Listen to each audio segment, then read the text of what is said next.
Hello, my name is Marcus. I'm the compiler of a collection of therapy quotes entitled 1001 Windmills of the Mind, a collection of advanced self-help quotes taken from what's often called the psychodynamic or the psychoanalytic perspective, which long ago, as I understand it, was referred to by some as philosophical medicine or narrative medicine, for the love of narrative medicine, to borrow a line from the singer Steve Perry, who has a song entitled For the Love of Strange Medicine.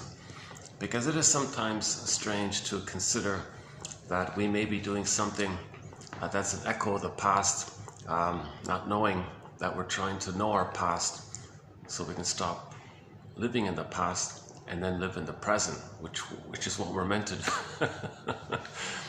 See, the baby's brain, that part of the brain, the beginning, the babies don't know time. So if there's any kind of problem with the mother, remember the mother's the world for the baby. So he creates a model in his mind based on that relationship with the world, his world. And so he records it.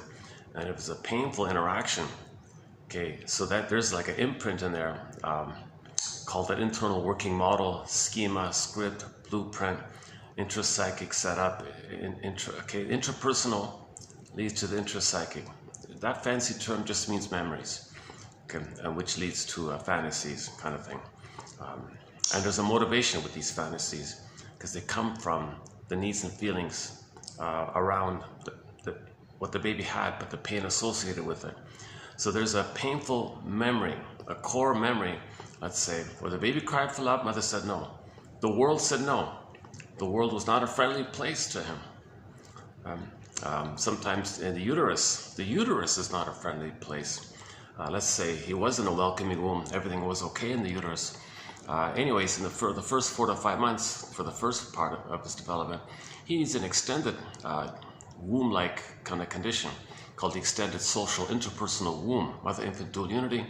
So the symbiosis and the paradise and the merging into oneness, blissful oneness that he felt in the uterus, that's got to continue for the first 4 to 5 months. It's kind of like an egg, they say. Okay, so he's crying for that. He expects that when he comes out of the uterus. Okay, assuming there's no prenatal trauma, no prenatal distress syndrome, okay, no birth traumas, no complications like that. If there are some problems, the mother can soothe it all and heal it all if they get the paradise. See, that's the highlight of this, because if there are complications in the perinatal time, prenatal time, birth time, because the baby's brain is very malleable, things are very malleable. If the baby can establish the paradise, if he can get back to paradise, like if he lost it at birth or inside, if he lost it with the trauma, he'll lose it. But if he can get it back, okay, with the relationship, so mothers can reestablish the paradise, and then everything will be okay. But it's going to be hard. It's already hard enough for mothers to maintain the continuity of the original paradise. And if the baby's traumatized in the uterus or at birth, she has extra work to do. And if they remove the baby, put him on a scale and separate him, and the hormones dissipate, and the time passes. The baby thought he was abandoned, he was enraged, and he comes back to his mother. He's afraid now because he had her, he lost her.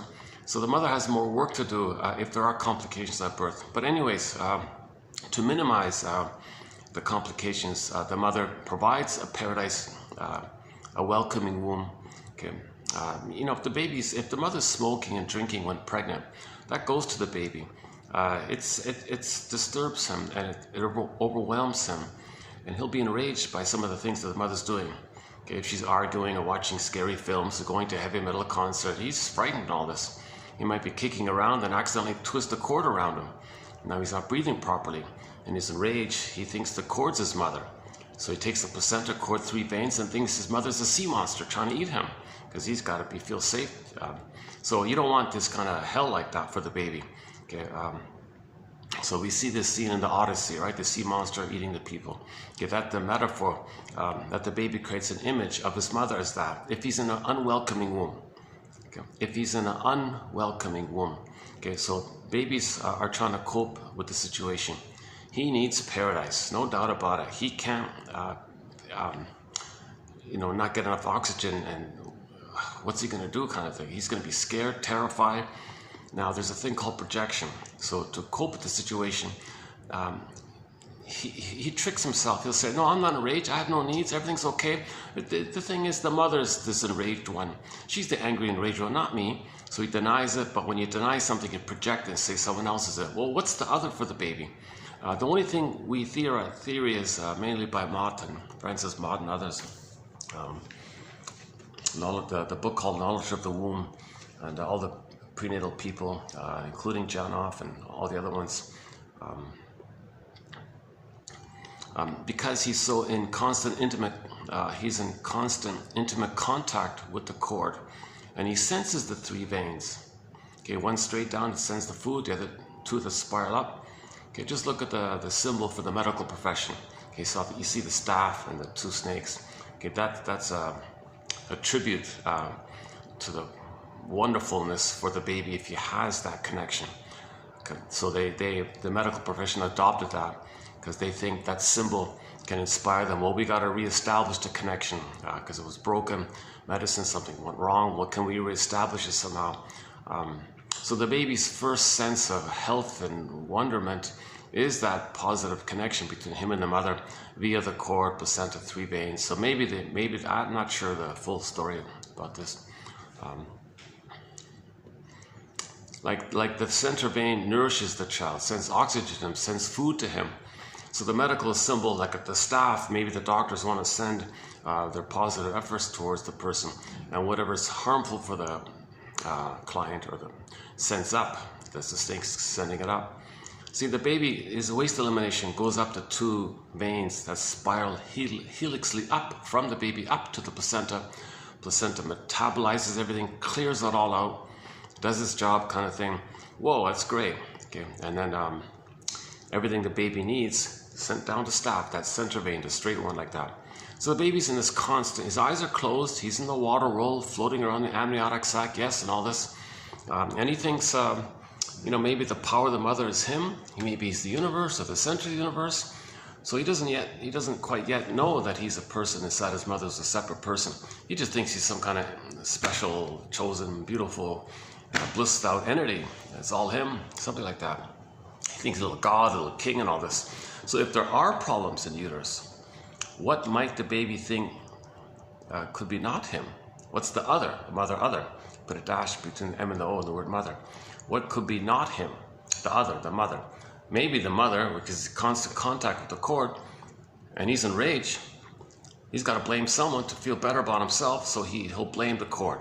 So he takes the cord, placenta, three veins in it, and you create the sea monster. So the theory is, in the baby's unconscious, already in the uterus, he might have an image already of the sea monster. Some alien, scary creature that's trying to gobble him up. So he's in hell like this. The emotion linked to the rejection of his needs is going to be shame. That's why hell is a metaphor for the emotion of shame. Shame is this burning, biting feeling. The baby's in this burning, biting feeling. He feels rejected. If the baby doesn't get his needs met from the mother, he thinks he's a goner. He thinks he's rejected, being punished. He thinks he's defective, flawed, no good. That's the emotion of shame. So the storytellers would describe a hell scene. That's the emotion of shame, this burning, biting feeling. So in the uterus, he's in hell. Come on, fighting with the sea monster. His mother's a sea monster, and he's burning, biting feeling. He's not going to make it. He's in huge survival anxiety. So we don't want that kind of thing for the poor baby, right? The role of the mother is to provide a welcoming womb for the baby. That the uterus is a friendly place. That's like a core prototype. If the uterus is a dangerous place for the baby, he'll think the universe or the world is a dangerous place, and he'll have negative attitudes in his life because he creates an imprint about his experiences, and he bases that as a model for everything later on. And he's going to distort the reality to fit that, because what he made, that helped him to cope. That's all his understanding of it. A lot of pain like that. He can't trust anymore. Simple, basic, classical Pavlovian conditioning. So much pain like that. To see the world other than that,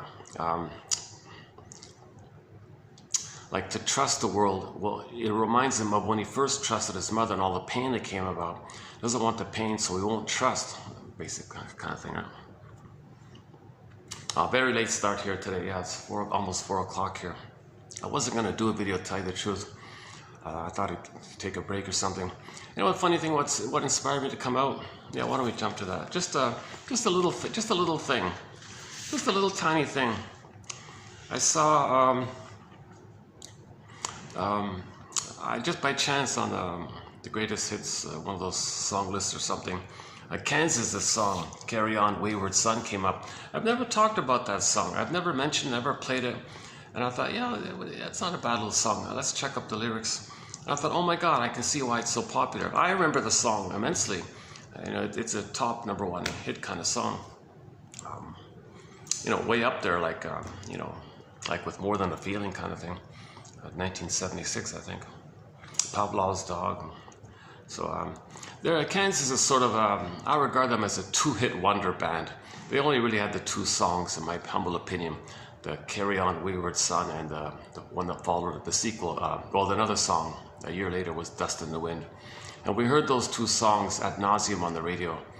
And I guess you get tired of it after a while. So it's been decades since I really heard it, right? Anyways, I thought, oh my God, today we've been talking a new thread in our collection. I'll pick up where I left off with the sea monster. I'll come back to the sea monster in a minute. I'll just do a detour and I'll come back to the sea monster. We have 60 threads, chapters, e-booklets, topics in our collection. And we just started 2 new threads, Ennui and Dionysus. Okay, so the Dionysus ones, that's because the Olympics, 2024 Olympics, when they lifted the lid, analyze this, people, analyze this. And Dionysus popped out of the food tray. They picked up the curved serving thing with the handle on it. And you're expecting like a food dish at a meal or something. Oh, well, nothing like that. Mentally digest this, mentally process this, analyze, in other words, analyze this, people. I thought, whoa, that's quite a surprise. So I've been talking about this Dionysian topic for the past couple of days. And truth is, I kind of did a preview in the past couple of days of the quotes for today. So I did a fair discussion of it already recently. So in this video, I'll kind of keep it light because I kind of covered it. But I need to post this video to get the quotes for it, so you can have the actual quotes, although I discussed it recently. I'm kind of I've got a little bit of overlap going at the time being. So then I looked up this song, Carry On Wayward Son kind of song. And I thought, okay, this is a general song. It could be applied for many cases. It could be narcissism. Okay, it could be someone who lost their way, you know, trying to get back, wayward son. But then when I saw the lyrics, and since we're talking about Dionysius, see the negative, the most negative of the most negative of Dionysius, okay, the most disturbing point. The story of Dionysius, it's kind of like Aesop tales, you know, or Curious George tales, or Anansi tales. Okay, just there's a whole variety of kind of tales with Dionysius. There's not like one set story like Snow White or something like that. So you got to keep that in mind. So one of the tales, one of the most disturbing ones, is connected to when the person is too repressed. He's got so much repression because of the pain, because he didn't get the paradise. That blissful oneness, like with fighting with the sea monster, he didn't get a blissful time in the uterus. Remember, he's supposed to have a blissful, heavenly, beautiful, oceanic ecstasy, they call it. Blissful oneness in the uterus. Let's say he's fighting with the sea monster. So he didn't get it. Later on, okay, there's going to be this like, oh my God, when there's trauma, we have the unconscious hope that we could somehow get those old needs met. So there's this positive intention. Well, the baby needs to get his needs so he can develop and go through the developmental process of safety with the mother, starts to differentiate and separate individuation process, the rapprochement phase, now Voyager phase. So he goes through kind of like an egg, and then practicing, and the rapprochement from birth to 3. So age 3, he's considered to have achieved a psychological birth, so to speak. But he's got to have that kind of 3 sets there, from 5 sets: paradise in uterus, natural birth, 2. 3 is the first 4 to 5 months, extended egg. And then the Superman phase, or the world is my oyster phase, from 4 to 5 months to 18 months. and then sort of then the transition takes place. Now he's more of an explorer called a rapprochement. Now Voyager seeked out forth. So he goes through kind of 5 kind of parts like that. But to get to the psychological birth, he first needs a psychological egg. And that psychological egg is that blissful feeling, kind of like that. So let's take the sea monster one. Let's say he didn't get to paradise. Let's say he didn't get to paradise. A lot of pain like that. Now the person's gonna cope in life. He can still survive in life with defense mechanisms that protect him from the pain of it. So he develops a defensive self, operations of the mind, like a mask, a persona, a camouflage called the false self, the persona self, the adaptive self, whatever you want to call this false self. It's a bunch of defense mechanisms, and he can go through life with this set of defense mechanisms called the defensive self or the false self or whatever it is, and it keeps him unaware of the pain that he didn't get to paradise. Therefore, he couldn't go through the developmental process to reach a psychological birth. So yes, he can function in life with the false self or the defensive self. He can get 10 medals, he can get 10 PhDs, he can get 10 awards, he can write 10 hit songs. He can do all sorts of things to be successful. But emotionally, he'll always have that feeling, what about his authentic self, his true self, his real self, his feeling self, his sense of embodiment, that sense that we're at home within feeling, that embodiment feeling, your emotional body feeling, and the ability to have joy at the console, the ability to more losses, and all the regular quote-unquote human side of being human, like tenderness, affection, empathy. And then you can feel regret because you got a story for your person. You can make amends and you can apologize. You can make I statements. You can be intimate. You can share things. You can free associate to learn more. You can be curious. You can live in the present and be an elder late in life and share and be generative. So you're meant to be, and your temperament is warm, calm because you're embodied like this. So that's the normal state of affairs, that we have a connection to our beingness. Okay, so the image of Snow White is a metaphor for our beingness, but she's in a coffin, in a coma, in the forest, so we're not connected to our beingness. So the person goes through life with Snow White in the forest, but there's a gap like that. So that's called the true self, false self gap. So with the false self, they can function, but they're missing the real self, the beingness, the serene, inexhaustible fullness of beingness. And that's the pleasure, and the bluebird of happiness is from there, joys of the console. And the meaning is there, and expressing your gifts come from there. There's a natural pleasure, serene, calm pleasure. Like the conclusion of Inside Out 2. Okay, when she did the healing journey, she was calmer and relaxed and happier and playful and successful and all that. So she got back, in Inside Out 2, she got back her beingness. Because Joey and Sanders was zooped away. It's kind of like Snow White got zooped away, or Rapunzel gets zooped away, or Miss Core got pulled down, etc. So we want to get it back. Common motif, our beingness and the positive feelings by it, the golden ball, gets pulled down, zooped away, far away, go I know not whither, and bring back I know not what. And this is a powerful motif found in most fairy tales. Well, every anthology of myths and fairy tales from any place will refer to this loss of our beingness, our soul. They call it the soul like that. Okay, your beingness at home like that. So let's say the baby didn't get to safety in the uterus. Let's say the mother was taking pills or stressing the baby out, and he was born with PTSD. Some babies are born with PTSD, can you believe it? Like they're all revved up, and they got too much tension already, and they can't relax, and they're in this manic mode all the time the rest of their lives. Some babies have, that's called the sympathetic nervous system, and then the reverse one is the parasympathetic, where the child thinks, geez, I better just conserve myself here, so they kind of detach like that. Others are always in revved up mode, others are just in conserve mode or something. That's the parasympathetic. Babies are not meant to be born with one or the other set and set too high on either other. It's supposed to be this healthy yin-yang flow between the two, sun and moon, day and night, sympathetic, parasympathetic, midnight blue, cherry red, sings Lou Graham. This kind of flow between the active masculine yang, Shiva, doing, and the feeling, being, yin, Shakti, being. And you got the being and the doing is healthy when you got your being. If your being is there, your doing is healthy. Woodman says, oh yeah, if you're being, she calls it the feminine element, the feminine principle. If you're feminine, like your beingness, your feeling, if that's wounded like that, your doing is going to be distorted and whacked. And then, and you're disturbed doing, you're not going to make sense because you're grasping on the outside for something symbolic. A mother in the past doesn't make sense because there's no time machines. Or you treat others the way you were treated, to tell everyone how you were treated, expressing your anger at how you were treated. So you're not making sense like that. So what? The idea is to mourn. On the other hand, a person doing these things gets the inference of what happened in the past, then they get their story, then they stop repeating. So Inside Out 2 has some very good images in that area. For a discussion about Inside Out 2, kind of refer to the past few videos. It starts with 2840. I did the main discussion of it, 2840, but between then and yesterday I kind of referred to it several times already.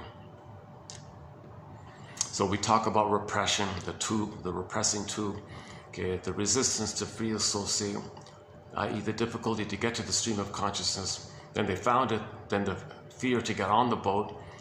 Let's do it for Riley, that's for ourselves and our inner voice, for the healing journey. Okay, so you got to ride, that's called free association. When you ride the boat to the back of the mind called the unconscious, and you have the whole repressed memories that joy popped away in the beginning. You found it, the mountain of the feelings. Then abreaction, you get it back to the surface, you saw the cables, and now the person is facing the two sides. See, at the beginning, the baby can't handle ambivalence, so he only picks one side, rejects the other side. So joy was one side, and then any unpleasant feeling, she popped away. But you see, it doesn't work like that. Health is balance. Like you need the balance of the two, the third side of the coin, the middle way, the middle ground, the third dimensional. The ambivalence that we're people, we're gifts, but wounded, confused, mothers, loving but unloving. Can you hold a kind of a real, more balanced way, not some delusional either-or thing? But babies, when they're traumatized, they cope with trauma with the mother by just splitting. Oh, either-or. They keep it really super simple because that's how they manage it. That's a coping strategy the babies adopt called a splitting defense, psychic splitting. So Joy was doing that in the beginning. No, I gotta hallucinate, everything's good. Anything bad, pop it away. Now, because of the innate drive for healing, anxiety popped on the seed, representing the sense of self related to the rejected self. Okay, so then anxiety was saying, you know, I'm no good, I'm rejected, I gotta compensate, I gotta be perfect to redeem the mother, I gotta be perfect to redeem the mother, but I'm gonna be reminded of how I'm no good, so I gotta be perfect. So she was trying manically to be so perfect or something, thinking that if she's perfect, maybe the mother will feel seen, that she can save the mother, redeem the mother, then mother will love her. Okay, we're not making sense like this. And so you had the Inside Out showed you the splitting defense, the either or, and the conclusion of the film, when you got back to Avalanche, the return of the one side, and then you got the two sides, and you saw at the end of the film the two going on. I'm lovable, I'm unlovable. I'm kind, no, I'm spiteful. I'm sarcastic, no, I'm empathetic and caring. No, I'm cold and uncaring. Like she had this kind of ambivalence based on the two sides with the mother. So the one side is the mother hurts him, she felt affected. Sees the mother as a monster, denies it. Okay, hallucinates a goddess and thinks she's special and chosen, it's all good like that. These are both made up things that the baby's coping with. So the baby's a genius to cope with a frustrating mother by splitting like this. But you can't live like that. The baby just does it briefly for a few weeks. And in normal development, if the mother is more loving than frustrating, it all sorts itself out. The child graduates from the paranoid schizoid position to the depressive position. So now in the depressive position, now you have empathy and identity and joy, and you're moving towards the whole object relations versus the prior state called part object relating, either or. Useful or forget it. Survival slogans, jungle slogans. You're just in survival mode all the time. You're not loving and living mode, you're just in survival mode. So at the conclusion of Inside Out 2, you saw the group hug there, and then a new sense of self emerge. And then she calmed down, her physiology calmed down. You see, she was a calmer like that, right? Because before she was panicking and having panic attacks and nervous anxiety attacks and all this, affecting her health like this. It'd be too stressful on the body. She'd get a psychosomatic symptom. She might end up in a hospital or something. No, okay. When you get back, your sense of self, and you don't split, and you hold the medium, your body, you're embodied. Okay, the more you accept yourself, the more whole you are. Healing and wholeness. The more whole you are, like connected to your beingness. Don't split it. You're fragmented. The more whole, then you're more healed. And the body-mind link like that. So your mind and emotions, psychology is healthy. Your body will sort of, the symptoms reflected the pain of you rejecting yourself. The symptoms reflected the pain of you rejecting too much about yourself. And there's a pain like that, and the pain goes to the body, get a psychosomatic symptom. So when you resolve this, the symptom goes away, kind of thing. We have a major thread on the body bears the burden one. Every body tells a story. The mysteriously between mind and body, the body keeps a score and all this stuff. It's headed up by Capex. Capex, another sidebar here. So the baby's crying and screaming, "Mother, you didn't meet my needs here. I'm scared here." Mother gaslights him. The word of the year, 2022, gaslighting. What does the baby do with his feelings and rage and screams to the mother? And the mother doesn't get it, not around, miss a tune. Mother can't see the baby because she's caught up with her past, or the mother thinks she's entitled to use the baby to take care of her, or the mother fights, or the baby sees, or the mother transfers her frustrating mother to the baby and fights with the baby, thinking the baby's the mother, because she still has this relentless battle with her mother and just continues that battle using the baby as a standard for the mother, because there's so much pain with the mother, with her mother, so she can't see the present. All these old cunning tales going on. And there's a whole long list of these old cunning tales. The baby's crying and screaming, and mother doesn't see it. Baby's crying, so mother doesn't get it. She's caught up in her past. That's a kind of gaslighting effect. What does the baby do with those feelings? Well, it turns inward. It's got to go somewhere, so it turns inward, finds an organ, and then the organ is going to malfunction. Now you got a psychosomatic symptom. So Capex was saying psychosomatic symptoms reveal and conceal that original conflict. The original conflict, the baby, it was relational, it was kind of positive because there's two people. Baby crying to the mother, and it's revealed, you can see it. Baby screaming, crying to the mother. So baby to the mother, screaming like that. But it now goes inward to the body, okay, like detoured, underground, now it goes to the body like that. Now, the pain of it reveals it, but it's concealed because it's not to the mother. So it's within like that, and the body bears the burden. So there's a whole topic on this kind of area. So when splitting takes place, there can be a bodily problem like that. So Riley did the splitting. We saw the broccoli bow. That's called free association. Say what comes to mind. Make I statements. Okay, free associate. Make I statements. Interpret dreams. Look at your patterns.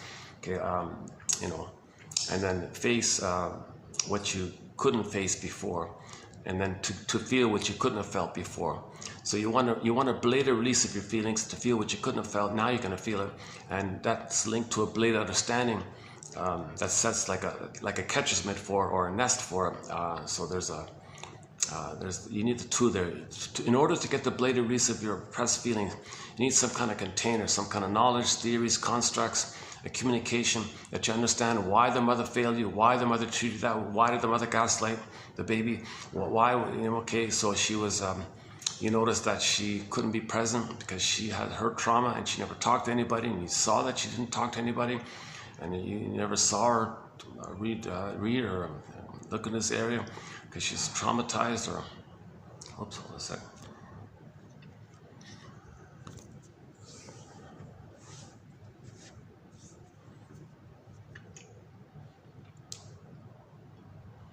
Yeah, it's funny. I tell you, son, it's funny about Sunday. Sometimes it's just wildly busy. Sometimes it's a little mellower. Like today's like that a little bit.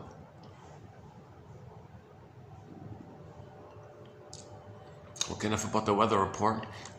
Hold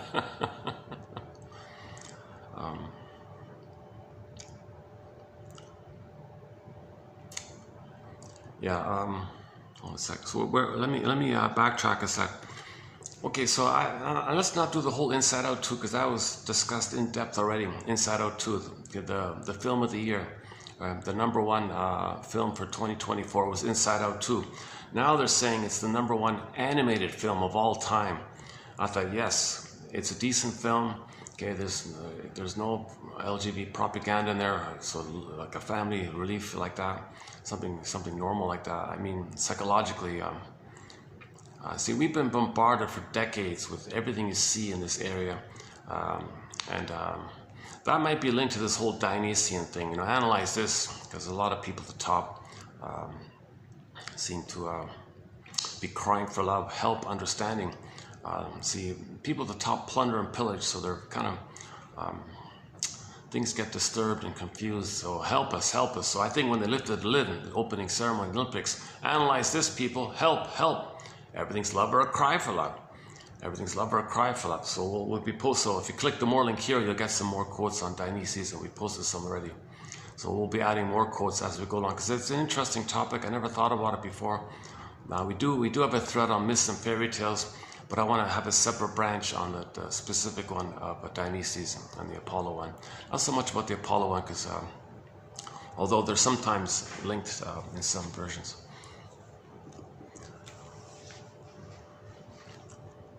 It's not that simple. Apollo's the masculine, the Dionysus the feminine, the feelings. The Dionysian is when something facilitates the bringing up of something that was denied in you. That's considered Dionysian, whereby if you were to personify the energy behind that, you'd call that the god of Dionysus. The symbol would be have grapes, because if you drink wine, okay, you can be free from your fear to speak, and you speak freely. It liberated you to say what you wanted to say. That's the most benign, that's the most harmless, benign way of it all. Okay, this wine issue where you're afraid to say stuff because Apollo, don't say, because rationalize, don't, because survival, you can't trust, don't say, but you want to say, you want to try, you got to get it up. You can't deny all the time. That's why in Inside Out too, there was the healing ab reaction. So you drink a little wine, you blank out or whatever, and then you might say what you really want to say. So the energy that prompted that facilitated that, we personify that energy, create a character that's a spokesperson for that energy, that facilitating release energy, and they call it Mr. Dionysus. So it's generally linked to, if there's too much repression, there's this energy to get it up. Now, if your ego is healthy, you can manage this back and forth, this yin and yang. You can accept your feelings because your Apollo's healthy. So you want that kind of balance between the masculine and feminine, or your conscious ego and the unconscious, trying to bring material to conscious, make the unconscious conscious, like that. But in trauma, the Apollo is too damaged. It's rationalizing, make excuse, repress. So usually Apollo repress, deny the feeling, deny trust. It's just kind of aggressive like that. Because of the immense trauma, so it's a protective device. Don't feel, don't trust, so survival like. But meanwhile, burning within, okay, your symptoms, you're getting psychosomatic symptoms. You're getting the pain of it's going to your body, getting ill like this. You get sick like this. So this energy, I don't want to get sick here. So something that facilitates you bringing up to your consciousness something that you repressed. That facilitating nugget of energy, and you personify that little bit there, make it a character it's called Dionysus. So Dionysus, now again, there's the positive side. It's a question of degree. If you can accept a little bit, then it's healthy. The Dionysian quality is healthy because it brings up to your consciousness and to a point where you can accept and own and integrate. Okay, that's one, the Rapunzel one talked about yesterday. You go to the unconscious, pull up the rampions, symbol for the radishes called rampions or Rapunzels in German, were in the ground in the witch's garden. Okay, so you pulled it up. That means you're going to accept something that you denied before. It was repressed down in the unconscious, dark shadow, dark soil. You pulled it up to your consciousness, hopped over the fence, then the character ate it, digested it, accepted it, made it a part of them, owned it, accepted it's mine, because it was there, so I just lost it, got to get it back. So we have a lot of traits and positive gifts, and we're meant to be for love, but we lose it. So it goes over the fence, into the witch's garden, down the ground. So you want to go to the witch's garden, pull up the rampion, bring it over the fence, and re-own, reclaim, re-accept, because it is yours. That material is yours, but you put it there because in trauma you want to hide it like that. So later you want to get it back to be healthy. So in the Rapunzel story, you got the two lands, or the two houses, or the two lands, whatever. So in one variation, you got like the house there that was, the lady was kind of empty and starving, emotionally starving. She was hungry for herself, And so she said to the husband, hop over the fence, go to the witch's, to the bridge. There was like a wall there, and like a fence there. And please go over the witch's garden, pull up the rampions. I have this craving for rampions. Oh, witch is dangerous in the unconscious, dark, you can't see. We'll bring a lantern. We gotta. So the image is, it's not separate characters. These are all inner elements. This is all going on within. So the conscious mind feels hungry for themselves, and their soul is kind of lost in the unconscious like that. So we want to bring it up to our awareness by owning your projections, making inferences, and accepting what you denied before. And so lots of ways to do this. You want to call it shadow work? Okay, fine. Whatever term you want to use. So you want to make the unconscious conscious. So the imagery around it was hopped over the fence, pulled up like carrots, brought it over and ate the carrots, kind of thing, called rampions, like that. They're radishes, but they're white, but they look like carrots in the ground. So we talked about that. So another version is the main version with the Grimms is you got the castle, and there's poverty. The person feels guilty. The person feels dead. The person feels sickly. The person lost their soul because the soul, the beingness, was Rapunzel. Rapunzel was in the forest, unknown dark forest. So you got the one land, and you got the unknown land, the conscious land, the unconscious land. So the character went to the unconscious to see if somehow we can return back, get back Rapunzel to join the cat. When she did, the marriage and everything's okay like that. So you're reunited with yourself. So your beingness is lost. You want to get back your beingness. Kind of like Miss Core got pulled down into the underworld. Miss Core came back. She was called Persephone. Everything's healthy. When you're whole, you're healthy. But when you fragment, you lose your being, your true self, your authentic self. Then you're split like that. You want to get it back to heal. Then your symptom goes away. Because while it's split, there's a pain leads to symptom. The symptoms communicate the split. The symptoms, psychosomatic symptoms, communicate that there's a fragmentation like that. There's a loss of the real self. So you want to get back the real self. How do you get back the real self? Well, you're going to need a lantern. To go into the witch's garden, you need a lantern to see. So these quotes kind of give you like little ideas about how to see things, recognize things. Like for the projection is a good one. You know, gee, things you're saying about others, well, that belongs to you. It's a mirror. You see, projection is the means of bringing this repressed material to your consciousness. So things you're saying about others, very often it's about you, but you don't want to admit it. It's repressed pain, but to get in touch with it, you say it's out. To know that it's within. Look in the mirror, know it's within. Okay, if somebody's treating others badly, maybe that's a communication, a mirror to know that that's how the mother treated them. So you're getting like a light, like to see things, to know these things. So these quotes are kind of like the lantern of the unconscious, or the night vision kind of thing. I'm experimenting with this Oma Iwumi's album cover called from the Wonder Woman thing, The Lasso of Truth. Maybe this is a kind of a lasso of truth for ourselves or the mother. Because if you get the lasso of truth, and that means you've got empathy and understanding of why the mother did what she did, why did she behave that way? If you get that why, like the lasso, this helps you with the lasso of truth. Then you understand, and then you can get back your soul like that. Because if you're in denial of how she hurt you, it's not going to work. You got to have make conscious why she did that. That's empathy and understanding. Then it's validation, and then you're free for the present. Because if there's too much pain, you're stuck in the past. But if you understand the past, okay, you can accept the past, called the working through, suffering through, mourning process, then you can enjoy the present kind of thing. So these quotes, maybe they're kind of like a lasso of truth. You do it for yourself, you do it for the parents, that kind of thing. Or we can say it's to help give the scarecrow a brain. So so with trauma, there's the unthought known. There's the known, but we can't think it. That's the scarecrow looking for a brain. So we want to give the scarecrow a brain, right? Okay, there's a few. We got a few metaphors about this tradition called this psychoanalytic jargon or psychodynamic jargon. This fancy exotic term, I guess, simply means know yourself. But the self is split: real self, true self. Oh, sorry. Real self, false self. So you got to know both selves. The false defensive self, the self you created to cope with the pain of the loss of the real self. So you got to define these two selves, and then as you do understand both selves, you contain both selves. Then the real self comes to you, and you reunite with yourself, like a wedding, like that. You reunite with yourself, and then you're back into your body. You're embodied. You make sense of self. You can mourn. You can have joy at the console.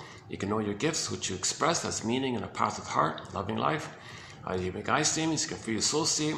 You can express regret, you made a mistake. You can apologize to people. You feel badly, you have empathy like that for yourself and others, and you got your feelings so you don't hurt others, and you're an elder and you're generative like that.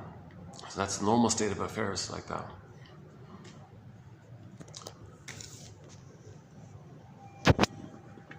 Okay, I promised I'd go back to the sea monster, so yeah, let's go back to the sea monster. So just quickly,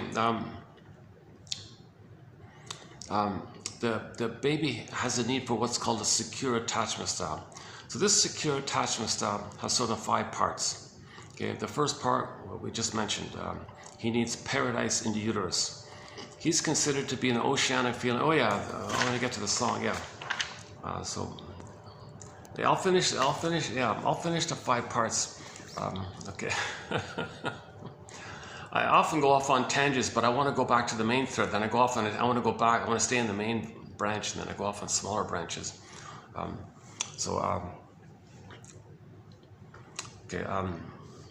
Yeah, I was talking about why I'm doing a video today, because I found the song "Carry On, Wayward Son," dun dun dun dun dun dun, to play the song. Dun, I wish I had a speaker. I wish I had a boom box here. Could play it. Okay, so with the sea monster, he didn't get paradise. He had a need for it. He didn't get it. Okay, he copes with it, freezes his soul, develops a false self, goes to life with the false self. With the false self, he's going to search for symbolic mother to get to paradise. So somebody comes along and says, "Oh, here, take a fill in a psychedelic mushroom. You take some substance." That's dangerous stuff. That's dangerous stuff, because that's a trick. It's a synthetic trick to trick your brain to blot out your autobiographical self and get back who you were in the uterus. So now you're going to go back to the uterus, meaning bring up the memories, blot out your regular mind, and go back to how you felt when you're in uterus prior to the trauma. Now you're going to see if you can get that blissful, happy paradise. So they say, "Oh yeah, this gives you ecstasy, or this gives you, take this mushroom, or take this psychedelic." Okay, this whole 60s thing. So Dionysus might be part of that. So Dionysus is considered the god of ecstasy, god of wine, god of this mania, god of this panic, god of this manic. So when something's repressed, you're trying to get back your unconscious kind of thing. But there's a destructive quality to it, because those kind of substances, like the mushrooms and all that stuff, that's there in the context of thousands and thousands of years of the shrinks, called shamans, creating a fine-tuned ritual with the community to heal a wounded member of the group. So the safety of the circle and the intention, led by the shrink, the shaman. Okay, the shrinks back then were called shamans, and he would lead, but it was community-based, and the whole everyone's aware of this, and he guides the wounded person through a reenactment of his trauma, so he can feel what he couldn't have felt with the trauma. But he's got the safety of the group. He's got the safety of the group. He's a little hypnotized a little bit with the singing, and the shaman singing is it's very intricate. Someone said the shaman singing makes Mozart look like a kid or something. He's very, very nuanced, and it's very helps the person to feel really safe like that. And he's got the group, and they do song, dance, ritual. They act out. They all have a little part like that. And this whole routine, this healing ritual ceremony routine with the smudges and get dresses and things. This took thousands of years to fine tune like that. Now that's all gone. Forget it. That's all gone. That's been wiped out with the pillaging and plundering of the planet. That's all gone. But then in the 40s or something, 50s or something, some guy named Hoffman in a laboratory found the chemistry for it, and then one theory is, if you go to the documentary Hoffman's Potion on nfb.ca or on YouTube, there's a little reference there that it was supposed to be going to be used to plunder or pillage people. Like it was going to be a device to space people out, to trick people that it's good, it can heal you, but they'll be blanked out, they'll be schizophrenic, then you can plunder them if they're all spaced out or something. So it was kind of meant to be like a secret laboratory thing. So this Mr. Hoffman guy secretly sent cartons of this synthetic psychedelic thing to Mr. Grof in Czechoslovakia back then. Mr. Osman, not Donny Osman. This icky. Reason I'm kind of disgusted by this Osman guy in Saskatchewan, because he all the people were suffering under him, because he used the schizophrenic clients in a schizophrenic hospital as guinea pigs for this. And he was interviewed saying, I had such fun in experimenting with this, and the other people were saying, oh, this was a nightmare for people. Things got worse and worse and worse. He was a real, and he's the guy that gave it to Mr. Huxley, and who wrote the, he was a miserable character, Doors of Perception, Jim Morrison died by it, these kind of things. So there's a problem like this, that it was meant to be like a covert secret experiment where they spread it around like this. Okay. Now you can say that the energy that behind somebody wanting to get back the paradise, get back the oceanic ecstasy, get back the bliss, you could say there's a Dionysian energy like this. The god of Dionysus is like this. So that's like a harmful, disturbing, the most disturbing of the disturbing versions of the Dionysian tales, that one there, where he's behind somebody doing this kind of thing. You can't do this now. No. We've said it numerous times once this topic began a couple of weeks ago. This is only in the context of the indigenous cultures with the shaman led, and it's all fine-tuned like that. That's all been wiped out. Anybody who's doing that now, they're lucky if they didn't get damaged. At best, people, if you're lucky, you bring up your unconscious memories, and you feel what you felt as a baby in uterus. So you feel spaceless, you feel timeless, you feel infinite. You don't even feel yourself. You feel dispersed. You feel like you're the universe. You feel like you're the air, you're the elements. You're all over the place. Like, ooh, wow, it's amazing. They say it's a blissful feeling or something like that. Now, if you know while you're under this hypnotic thing or whatever, kind of like a trance, like the hypnotic trance in effect, and you know it while it's happening, and you can contain it like that, then you might come through and you say, oh, wow, I don't want to do that again, but that was interesting to know that's how I felt as a baby. Now, if there's trauma like that, and you bring that stuff up, you're gonna be in touch with those demons and monsters. The sea monsters are going to be there, and aliens, guys with the horns, and all these scary dudes, because the baby creates images based on his trauma, based on his projected rage and needs. So you create these wild kind of image, Alice in Wonderland fairy tale images. So he'll say, oh, I did it, I saw monsters, I saw this, scary stuff, I was running for my life, and they're panting, and they're hyperventilation, they're awake, and they come through like, so some people, if they're not too damaged, and it's contained like that, maybe they themselves, so maybe the most advanced shrink out there who's very knowledgeable, very well read, with the community, maybe he can, those are very limited. That's like a tiny percent of the people can maybe do it in a safe kind of thing like that. So Mr. Hoffman trusted a few people like that, and they said, yeah, experiment, give me some data, how do we weaponize this thing? That was the covert thing. Then an interesting thing happened in the 60s. It got leaked out to the public by Mr. O'Leary, what's his name again? Timothy or something. So he masked it out to the public like that, and then everyone was blissed out like that. And so everyone was in this Dionysian thing, maybe to distract people from what was going on at that time. Maybe it was like a covert, deliberate leak like that to stop people complaining or protesting or something. So there was no real new change like that. It was just keep people amused or something with their alternative lifestyle like that, the 60s kind of thing. So maybe that's a part of it like that. Anyways, due to the chaos of it all, the whole thing shut down. The whole thing shut down. So it was closed. No, none of this. Stop it. Forget it. So it got out of control or something. So then what was supposed to be the secret, or what they claimed to be some secret laboratory experiments, and they said no more, none of that. So it got, for decades, it's been shut down. It's been shut down. And now lately, there's like this slow return to it, right? I think in Vancouver that's available or something, Vancouver, Canada or something. I don't know the full story about it. But anyways, the energy that somebody would feel to prompt them to bring back the need for the blissful ecstasy, oceanic feeling, the energy, the sneaky guy behind it with Mr. Dionysus with that wine around it. Except instead of wine, it's mushrooms or whatever. So there's some kind of energy associated with our positive intention to get our needs met. When there's trauma, we have the unconscious hope for the fulfillment of old unfulfilled needs. So that's sort of like trying to be objective. There's sort of be some kind of positive intention around facing this issue that we didn't get our needs met and we're still trying to get it. Now, if you're in that mode, you got to realize consciously that you didn't get it. You didn't get it and you'll never get it.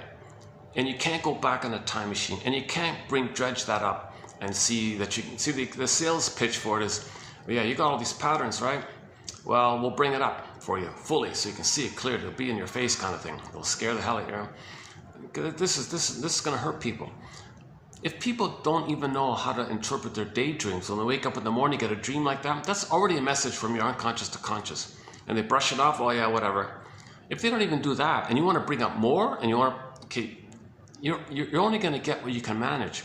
So the natural state of affairs is you wake up in the morning and you might get some little sequences. Well, that's like a message from you to you, from your real self to your conscious or unconscious self to your unconscious self to your.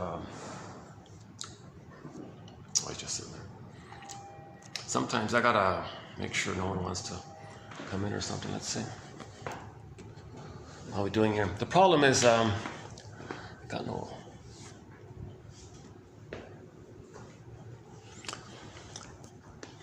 Problem is, I got no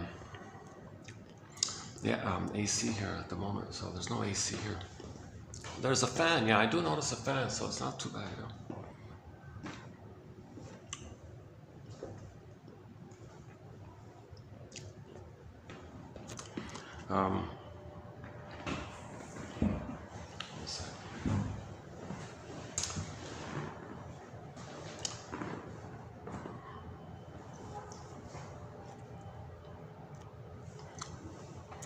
Like, so nature, you know, gives us, is on our side kind of thing. So that's like when you wake up in the morning and you get like a sequence, and from that sequence, you regard it as a message from you to you. And it's meant for you to get some glimpse of that's what it's like in your soul today, and this is your soul communicating to you. So you take that sequence that you remember, and then you free associate by it. You simply say, this thing that I remember, that I woke up.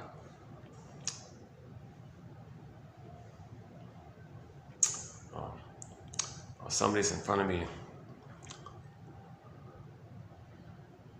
I'm not sure what they're doing though.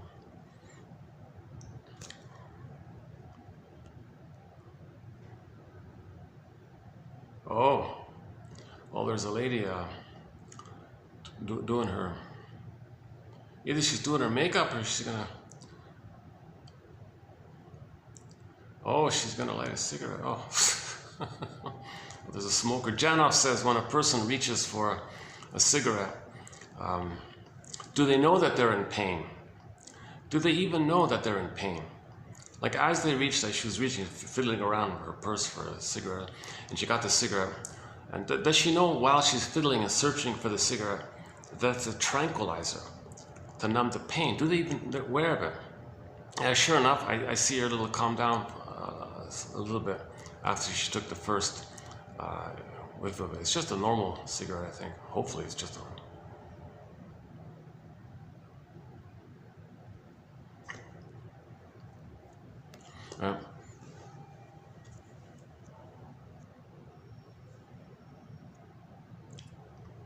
And yeah, so 5 minutes later, they calm down a little bit, right? It's a tranquilizer. I know Janov calls cigarettes little mini tranquilizers because they're in pain. So it tricks, it gives you a pain to trick the brain to send you endorphins to numb the pain. Ironically, it gives you pain to trick your brain to send you pain-numbing chemical called endorphins to feel the numb. So you feel pain, induce more pain to get the numb, to facilitate the blip release of the endorphins. So you're looking for that kind of trickery kind of thing. I'm not a chemist, I'm not a biologist, so my disclaimer, I'm not a doctor. I'm not a midwife, doula, nutritionist, gynecologist, professor, master. I don't have a master's. I don't have a PhD, never studied psychology, disclaimer, disclaimer, disclaimer. I only have a BA. I'm the compiler of the quotes, but the great thing about this collection is these quotes are clear. They're clear. If I get it, you're going to get it. Okay, they're clear. I'm choosing the clearest of the clearest quotes out there. And chances are 1 out of 10, like if a bunch of people read it, everyone's going to find one. Like there's an assortment like that. So that's the benefit of this collection. So I kind of skimmed and scammed and waded through the muck and the mud. And if I don't get it, I only have a BA, so. And there's a lot of red herrings, there's a lot of like pet projects, there's a lot of vanity projects, there's a lot of like wannabe guru projects, there's a lot of like narcissistic display projects, there's a lot of like defensive projects, there's a lot of oral projects, like people use words because they want to milk them, so they want to give themselves milk using words, so they have the logorrhea kind of thing. Like there's a lot of like personal issues or red herring issues or distraction or misinformation issues. And they might publish to confuse people and muddy the waters, like poison, what do they call it? Poison. There's a lot of that kind of muck and mud in terms of this analytic material. So out of this muck and mud, oh my God, if I find like one quote in one book, I'll take that. Okay, fine. So I'm quickly skimming and scamming whatever I can find, and then I'll include that in. So I believe I've plucked out the top 10,000 best quotes out there, I believe. And out of this 10,000 quotes, the odds are, my thinking is the odds are 1 out of 10 will be of interest for anybody who reads this. It's been very distilled like that. So that's the benefit of my doing this, because I'm not interested in these other agendas. I want to learn this myself, so it's got to be clear. So a lot of gratitude for the shrinks that do make things clear. People like Masterson, James F. Masterson, Karen Horney, Edmund Bergler. Sometimes it's confusing, but you know, Grotstein, Ogden, Solani, Guntrip, you know, the list goes on. Like Janoff makes it very clear. You know, a good place to start with our collection are the Janoff quotes, 27, 45 to 70. Now, I'm not interested in his so-called primal and breathing, primal, because you're bypassing the ego. So that kind of side of it all, I kind of brushed aside. But his knowledge about, in preparation to build a basket, to get the feelings naturally, that information is pretty good, because he writes clearly like that. Now these other characters, like the Groffs and all those other characters, they don't want to teach you anything. They're not about that. So there's a...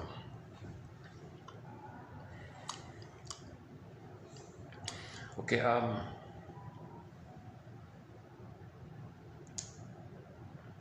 jumped already to the Dionysian topic already, didn't I?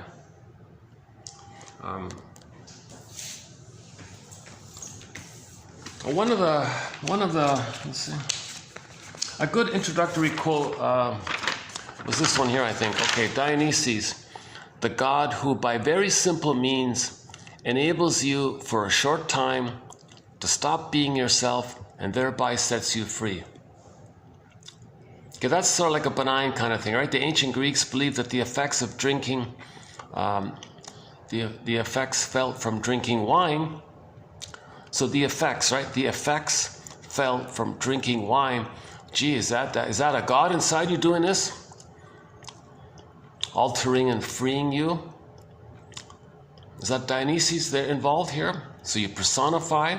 Okay, let's be clear. So Dionysus is a symbol, not real. It's a symbol to point to something invisible. So something invisible we don't know. We make a picture to make a link to refer to talk about something invisible. Something we don't know, we just make up a symbol. Well, let's create a guy with the grapevines or something. Okay, and that's a symbol to reference that there's something invisible. So this invisibleness that we're referring to is this effort, this energy, this effort to make us conscious. And if we're too repressed, then there's more of an energy. And if we're very repressed, then it can be released in a harmful way. Like the psychedelic whole area. That's a harmful way of doing it. A quick image for this is the Weeds show. I'm not a fan of that, but I did notice that lady, the pretty lady, but she was a little kind of like a psychopath kind of lady, right? Typical. Anyway, she took some of that, right? She took ayahuasca or something, and then had holes in her psyche, and she was seeing things outwardly, like whoa, kind of like Ali Mobile seeing the dancing baby like that, like whoa, you know, and like these kind of, they had psychotic breaks like that. See, that's what I don't like about that Saskatchewan guy. These people are already having it, and you're just pushing more of it. Well, no, if we get you back in uterus and you get your needs met of bliss, you got to be kidding. You're not in your mother's belly back then. You can't literally try to get what you was missing. It's a one-way ticket. Play the song, One-Way Ticket. The disco song. It's a one-way ticket. You can't go back in time like that. No, we can go back in time, take the magic pill time machine, go back in time. What are you talking about? You're in the present. You can't go back in time. No, well, if we can trigger the past and make you feel like you're in the past and make you in a blissful time like that, so dredge up that blissful time before the trauma, and maybe the trauma will go away. Oh, come on. It doesn't work like that. If it were that simple, then all you got to do is eat some ice cream and you were loved by your mother. You were breastfed properly. I don't know. Like, that's nonsense, right?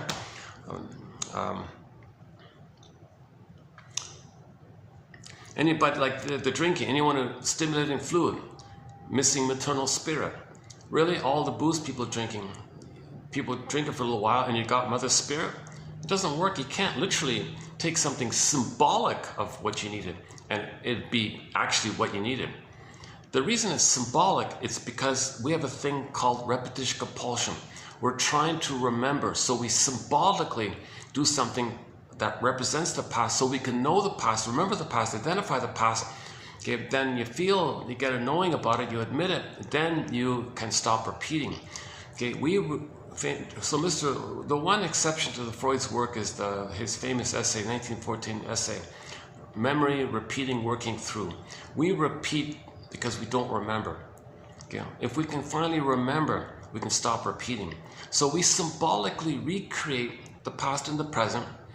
The present is just a new edition of the past, a recreation of the past, a symbolic manufacturing, analogy, as if resemblance, psychodrama, melodrama of the past. Okay? Yes, we recognize materially that the present is the present, but relating to it emotionally, because the brain doesn't know time, that baby brain trauma time. The baby's brain in that time, that part of the brain doesn't know time, so all time is that time. So the present's still the past, present's still the past, or the present is called the presenting past, or you transit the past to the present and restage the thing. The point is you're still in the past. You can't love life in the present. You got too much pain in the past, this relentless struggle with the mother like that. Yep. So you're recreating them to cry for love, but you didn't get it. Now you're recreating the past, staging the past, to know the past, get the story, then you remember. Okay. Then you get a belated released avalanche scene, then you stop repeating. So what are we repeating? Baby cried for love, mother said no. Now, do you think you're gonna get, do you think some cookie is mother's sweetness? If you eat sugar like candy, sweets, candies, these are just symbols of what to let you know that you didn't get mother's sweetness. And so on and so forth, right? So the death of this unreal hope, when we stop this unreal hope stuff, okay, then that'd be in a myth or fairy tale when a character dies, right? Then there's a birth of a new life. This false stuff, when that character, in a myth or fairy tale, you got a character represents your false self. When that false self, okay, quote unquote, dies, okay, that's code for you're going to give up this relentless, unreal hope that the cookie is your mother's love. Okay, going to the slot machine, the promise and the allure that you're going to get money, mother, and you're disappointed. You do it again. Promise, allure, disappointment. Jocose, moros, bellicose. Oh boy, komoto. You're repeating the thing that happened. Baby was excited to get mother's love. Baby felt sad. Baby was angry. Then the brain sent him the swoon called the endorphins. So a person can repeat that. They run to the slot machine, promising, alluring. This machine promises. It might reward you. It tells you you may get a big reward. Well, when I was a baby, I wanted a big reward. I wanted a reward from my mother. It failed. Okay, here's a repetition of it. You symbolically repeat it. The slot machine's going to be your mother, this cold, refusing thing. But you got to hope. to get that love. And the machine says you might get all this reward. So put your hope in. So you put the coin in the machine, pull the lever thing, you know, get a little excited like that, the way you were excited as a baby, click, click, click, oh, disappointed. Same with the baby time, oh, disappointed. Now you're a little angry or something, but this loop is meant for you to make the interpretation that what you're doing in the present is a recreation of the past, so you can know the past, so you can stop repeating it. Now the people keep doing this intermittent reinforcement, try again, you know, and the trick is sometimes you win a little bit, and then, oh, maybe I gotta try again, and now you're like a pigeon manically trying to do it, and that's Dionysian here. Now Dionysian is the god of mania. Now you're in the mania mode. So there's another example of the harmful side of Dionysius when it makes you maniacal like that. The maniacs. I don't know that band at all. Isn't there a song? He's a maniac or something. So it makes Dionysius is also known as the god of mania, and in some tales of the Dionysian tales, the lackeys around him, their names are manias. Like he's a mania. They're all mania. They're all manic like that. The Greek term, they had a Greek term for it, but in English it's translated to mania.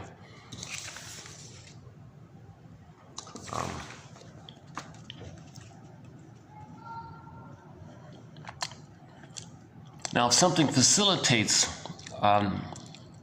bringing up what you repressed, sometimes a mask does that, like at a costume, at a masquerade party, a Halloween party, the Mardi Gras, Caribana party or something. Now, if you wear a mask like that, it may free you to express your denied self. So sometimes the mask is the mediator, right? So this mediating energy, is the energy behind the mediating quality, that's called Dionysus. We name the energy Dionysian energy. Mr. Dionysus is behind it. Now, the positive intention on the healthy side, it wants to get you back to wholeness. It wants to get you back reunited with your body, get you back your feelings, get you back. That's sort of the positive intention. Yeah, but we got to be conscious and manage the return of our soul. You can't blot out your consciousness and magically expect it to be healed like that. You're only healed when you repair the ego, restore the ego with our voluntary efforts. I want to heal. I know I'm traumatized. Then you say, okay, well, let's do something about it. Let's study this issue of trauma. Then that communicates a level of safety that you can get back your feelings. Because if you don't know what's going on and you bring back your feelings, it'll just go down again. And then at best, that's all it does. But later on, it'll be your soul won't trust you anymore, because your soul trusted you with the mushroom or something, and it was fake. There's no basket here. You're not going to accept me here. You brought me up, and you rejected me. Well, I'm not going to trust you anymore. Then the guy takes 2 mushrooms or something. You know, oh no, I don't trust you. Take 3. Oh, you're forcing me to. You're pushing me up. No, I hate this. So it's always going down like this. So you're hurting yourself like this. And the more you repress, okay, then the more you're going to project. You see, so those finding images like monsters and all that stuff, the person might say, oh, there's aliens out there, scary things out there, bad boogeyman out there, threatening people. You might say all these things, right? Because the more you repress, the more you project. If you repress too much, the conclusion is the end game is they might become paranoid, like, because they're going to project these images outwardly. Because again, projection is the effort to make it know that it's within. But you've been repressing it too much, and you didn't accept it within your manageability, right? So these things are harmful. In other words, they're harming you. Things like the magic mushroom, that's harming you, in other words. But anyways, the Dionysian spirit, there's a wide spectrum. You got to keep in mind, there's like a wide spectrum. It's not like an either-or thing about Dionysus. It's just a symbol for the energy connected to something to help you, make you aware of what you've been denying about yourself. So the mask can do it, the costume party can do it, the grape wine, the wine maybe can do it like that. Now, a lot of women, ancient times, were very repressed. So they took off to the woods and created a little girls' club. So they called Dionysian the first feminist, because the women were tired of being treated badly at home. So they all took off to the woods and they just try to escape from their pain like that.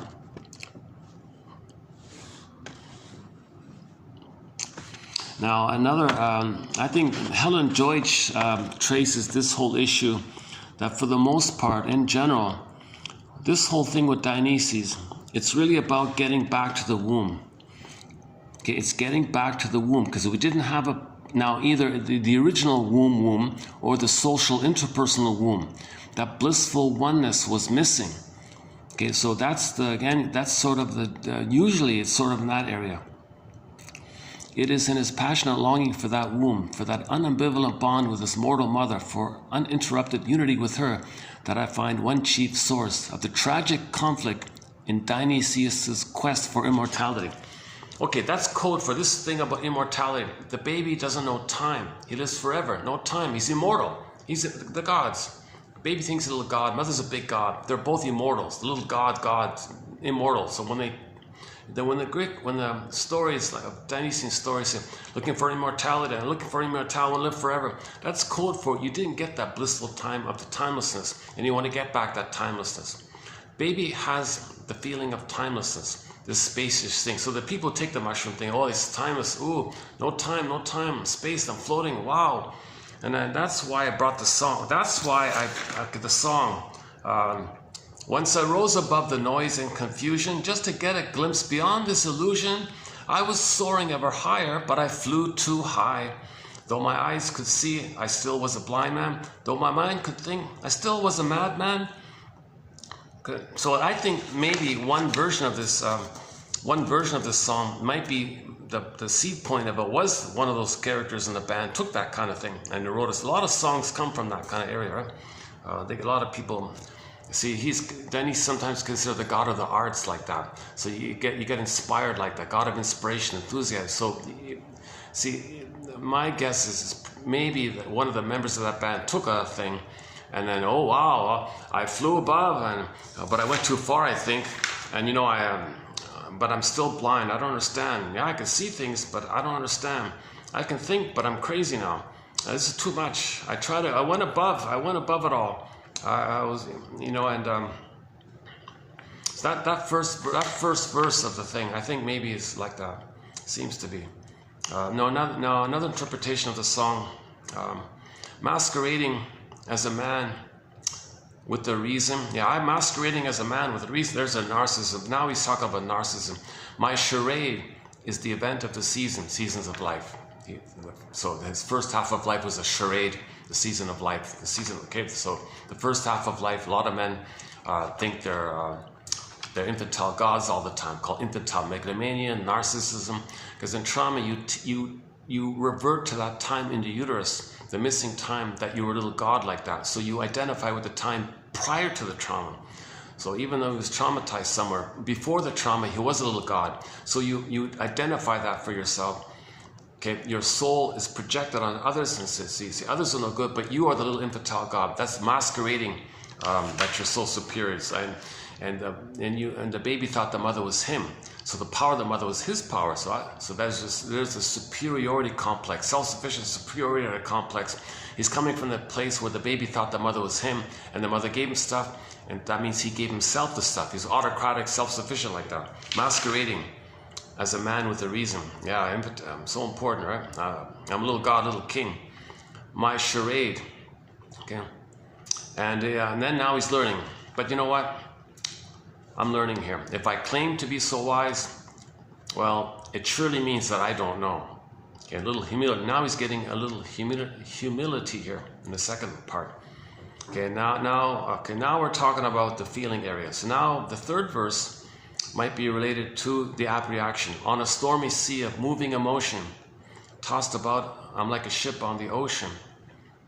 Okay, so now he's feeling stuff. Either way, either in a therapy kind of way, he's feeling his feelings, or he's in his hallucination with the hallucinogenic or something, and then could be a negative therapeutic reaction because the line here is I set a course for winds of fortune.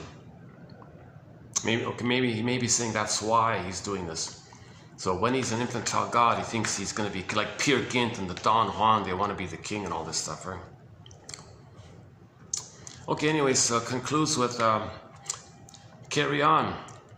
So they're now embedded in, if it is a hallucinogen thing, the chorus might be the lullaby of the mother. So there may be a memory of the mother or the sister or somebody singing a lullaby.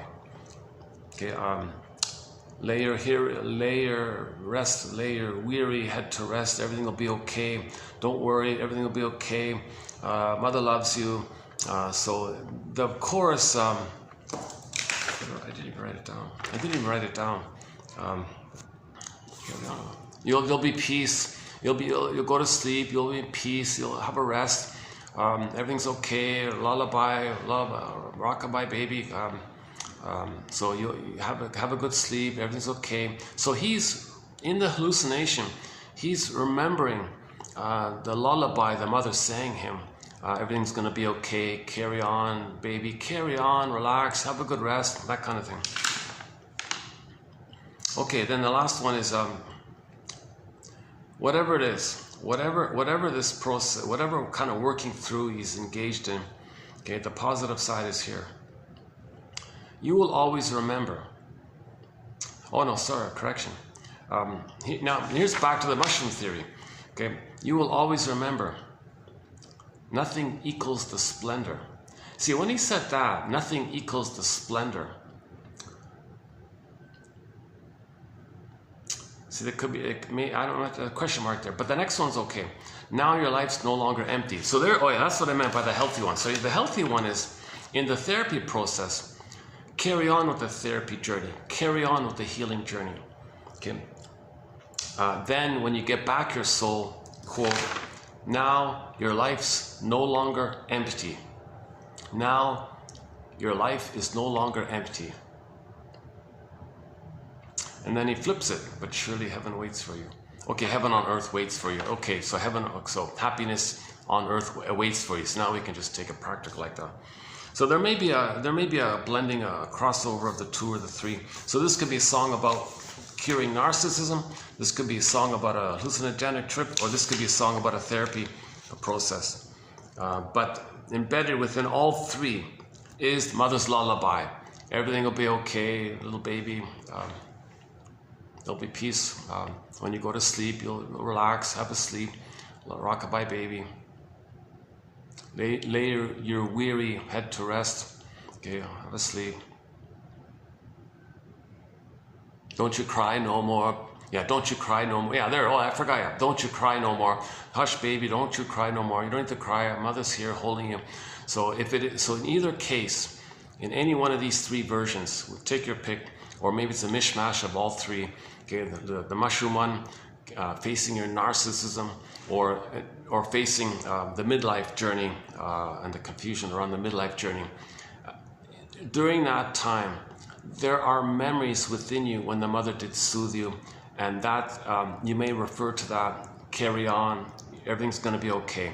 So mother said to the baby, everything's okay, and that's always with you. It's a part of you. So you may have that voice reminding you everything to be okay. We'll get through this. Everything will be okay. We'll get through this. And you know what? Whatever you're going through, if it's the therapy thing, and you get back your beingness, okay, now you don't feel empty anymore. Now your life's no longer empty. So that's the healing one. Now your life is no longer empty, and then your life will be better. I think that's the soothing one there. I'm interpreting that last line, but surely heaven waits for you. I think he means like a happier life. Just if that line follows, now your life's no longer empty, then surely a better life waits for you. Meaning like that. I think that's what it means. I can see why this was such a big hit. Musically, it's kind of redundant, a little repetitive. Dun dun dun dun. Kind of simple like that. It kind of. If it weren't for the lyrics, that song might not have been a hit. But it was the song, it was the lullaby. Carry on, wayward son. Like wayward, you're lost, right? So you're lost with the thing, spacing out thing, trying to get back into the womb. You flew too high. Or narcissism, you're too arrogant, flew too high. So there's two ways of doing it. And the humility. There was some learning here. He said, though I could see, I was still a blind man. Though I could think, I was still a madman. See that's true, right? That's true, right? You're not going to heal. You have a rationalizing mind. The Apollo makes excuses, Rash, get over it, get over. So you can think, you can say these things, but you're still mad emotionally. So Dionysus says, get back your feelings, get back your embodiment. So we're kind of get back our embodiment. But if they're too repressed and you do it in a sideways, it's harmful like that. But the positive intention is we want to get back our beingness. We had our golden ball, this cork went down the well, want to get it back. Either we do it healthily, normally, practically, reasonably, bit by bit. Robert Bly says, read psychoanalysis every day for 10 minutes. That's it. Okay, interpret your dreams in the morning. Just take a sequence and just add a little to it by asking yourself, this is a letter from me to me. It's telling me that it's like this in my soul today. Okay, maybe give it a title. What's the theme? What's the emotion? Is there a question? Whatever. Okay, then say, what does this sequence remind me of? Then it's revealing to you a pattern, a concern. Maybe you're feeling what you couldn't have felt before. Maybe it's revealing a point of pain that you can now face. So you try your best to just add, to free associate from something that you remember when you wake up in the morning. That's it, kind of thing. Carry on, your wayward son, my wayward son. So that's like that's like the mother, my wayward son, my wayward daughter. Usually mother to son. Dun dun dun dun. Yeah, I checked out her version's her cover's okay. Alyona Yaroshina. She's a very good cover singer. She does a lot of songs. My favorite of hers is Lay It on the Line.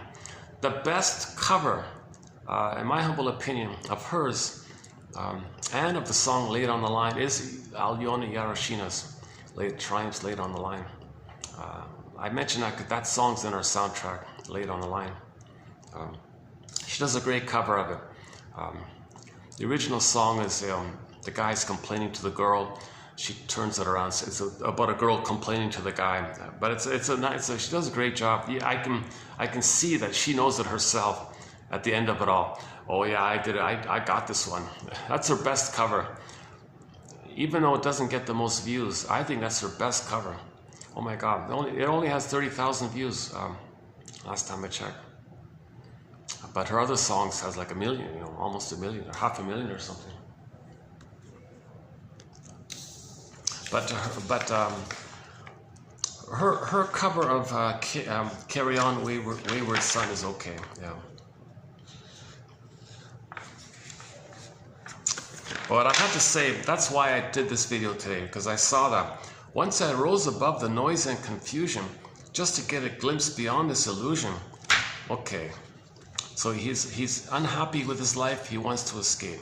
So Dionysian most of Dionysian is about escapism, pathological nostalgia. Get away from your problems, escape.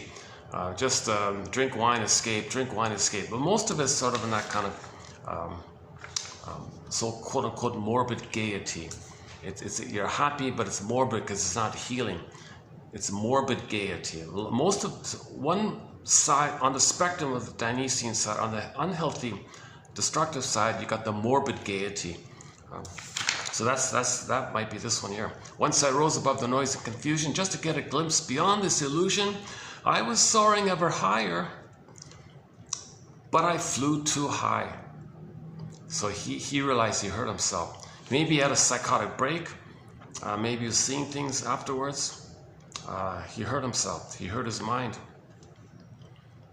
And then he realized, even doing this, he still doesn't know what's going on. Now he's crazier than he was before. Although he can see he's still blind, doesn't get it. He doesn't get it. He can't interpret. If you can't interpret your morning dreams, you're not going to interpret all that stuff that all your repressed memories of being traumatized with your mother, and suddenly bring all that up with monsters and demons and sea monsters. I'm blind, I'm mad like this. You can't process that. It's too much. The idea is first give the scarecrow a brain. Then the Tin Man will get a heart, and the lion will get his courage and the embodiment. But first, you got to get the scarecrow, the straw man gets a brain. That's in our domain. So this is like giving the scarecrow a brain, the knowledge, the quotes, the theories, the ideas, the speculations, being detective, psychological detective. You got to think and just question, maybe this, maybe this, maybe this, maybe this. Just think of that, kind of weave that basket. Psychoanalysis looks for a basket. The basket's missing, and in the basket there's an egg.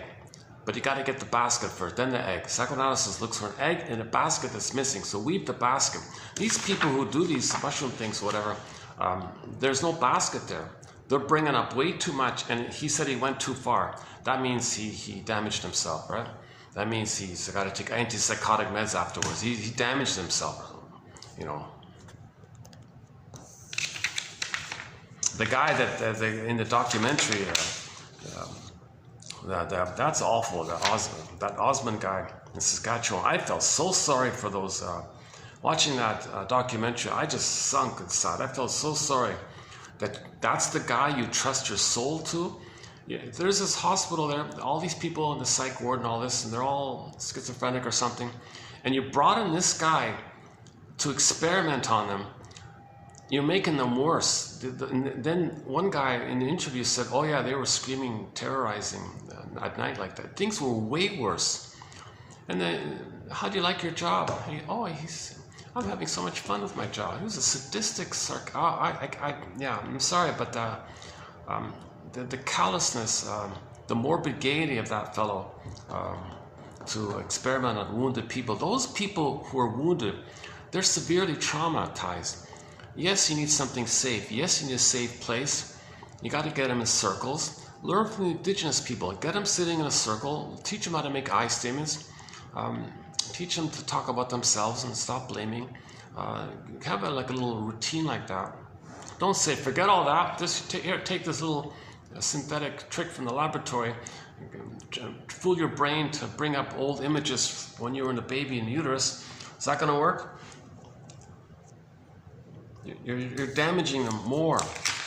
You need if someone does do this, you need a strong ego already. Like a medical doctor who researched this, who studied this, they have a strong ego like that. So the Graf guy, he studied this his whole life, so he knows what's going on. He's within his understandability, and he probably was very careful about it in that sense. Where are we here?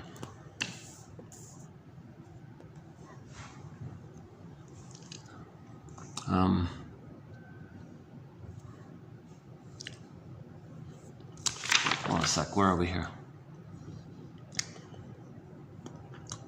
Okay, this image that Dionysus helped the women, so he was the god of women, because women were repressed, so they wanted to escape.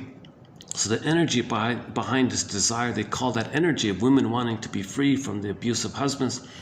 That energy they would personify as the god of Dionysus, like that. So maybe it's a little bit helpful in some cases, in some tales. Oh yeah, back to the immortality. So generally, Helen Deutsch thinks he wants to be reunited with the mother in the uterus or at the breast. The immortal son with his immortal mother. They're two blissed out state. He's looking for the paradise. That's what he wants, right?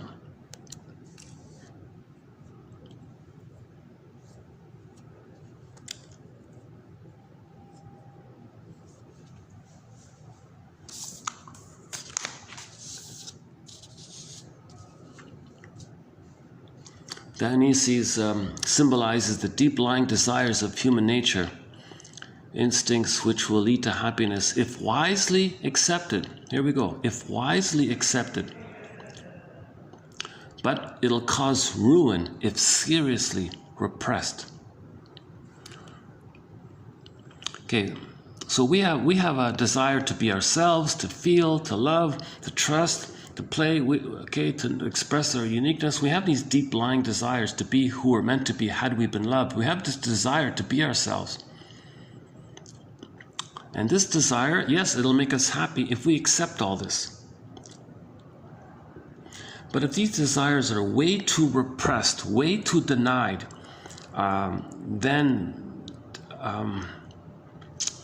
then to bring that stuff up without your manageability, it can cause problems. To be taken hold of by Dionysus means to be possessed, and to permit oneself to be possessed. It signifies entry into a symbiosis. So you're going back to the womb, symbiosis. We often hear that mystics are able to establish a symbiosis without, okay? So some people, the mystics, okay, so some people felt the symbiosis and then reported it. And then we called them mystics because they didn't go crazy afterwards. So some people can experience it and not lose their minds. So you gotta have a strong ego, meaning your mother loved you to a certain degree.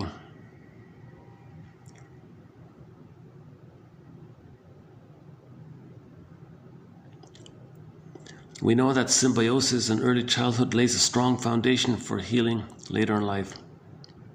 Oh yeah, okay, here's the trick. Here's the sales pitch, yeah. This is what I was gonna point out here. Therapists are attempting to make it possible for their clients to re-experience these healing powers. Okay, so there's the trick.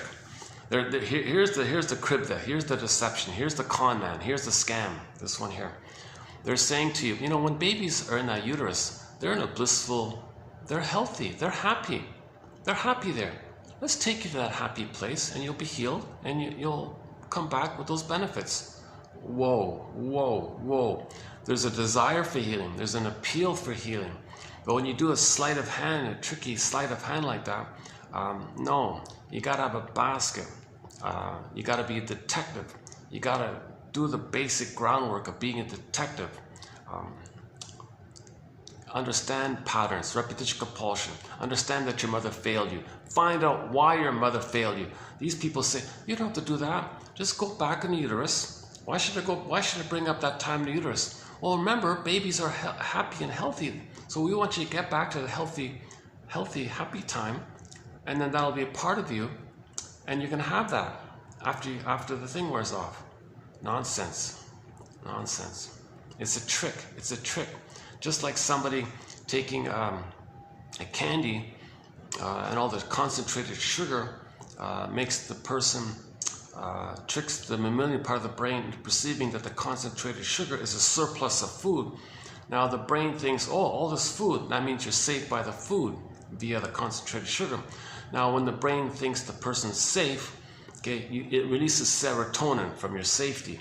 But that's the trick of the surplus, that's the trick of the refined sugar doing that. You're not safe from being loved by the mother.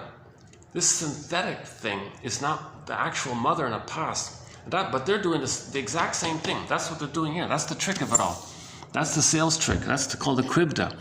And there's all these tricks too. You can do these breathing techniques and certain... They do these so-called breathing kind of techniques, hyperventilating or circular breathing. I don't look into this area, but you're bypassing your ego. It's a kind of hypnosis, a kind of regression. And the argument is, well, yeah, if you go back to the uterus, you'll be held, you'll be safe.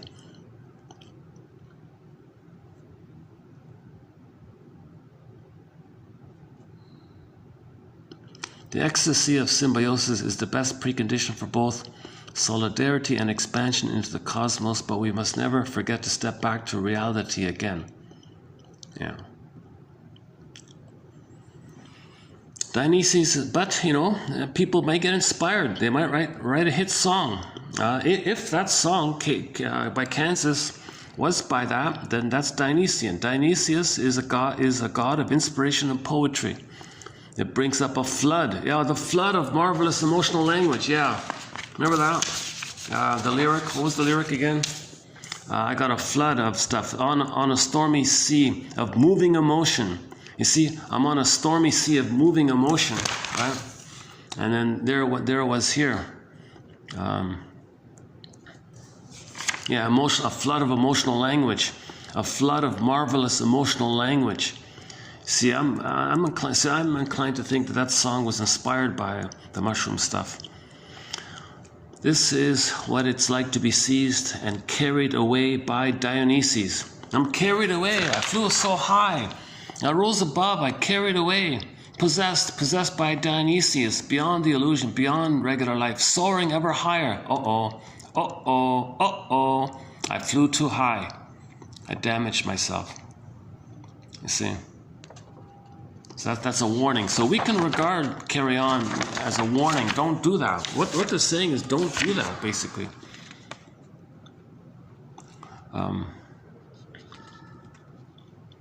Where are we here? Okay, another angle, another version of Dionysus is Zeus, the father. So Dionysus as a false... Okay, Zeus quickly removed his son, Dionysus, from the fire and sewed him into his thigh until he was ready to be born a second time. Okay, shrinks speak of a twofold birth. Okay, a common motif in mythology. So first,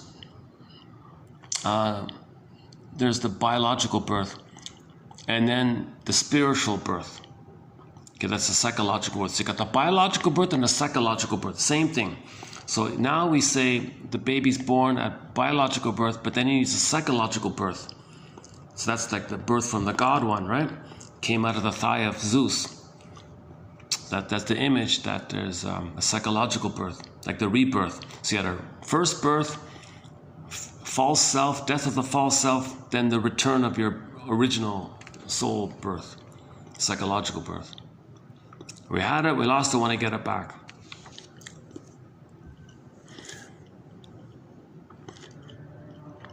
Okay, so again, the struggle, right? So here's another warning. One of Dionysus' followers, a guy named Pentheus, he went mad. He lost his mind. Now he needed antipsychotic meds, right? Pentheus needed antipsychotic meds after following this Dionysian character. So there's like another warning one. Pentheus went mad. I mean, like genuinely, like clinically, hospital, insane mad. This Pentheus guy, poor guy. But the story tells us, the storytellers tell us, you don't mess with this stuff. You might be like Pentheus. It's a warning. It's a warning kind of thing. Okay, yeah, this one here. If you were to convert Beethoven's Ode to Joy into a painting, maybe that can be Dionysus, a painting of Dionysus. The chariot of Dionysus is bedecked with flowers and garlands. Panthers and tigers stride beneath his yoke.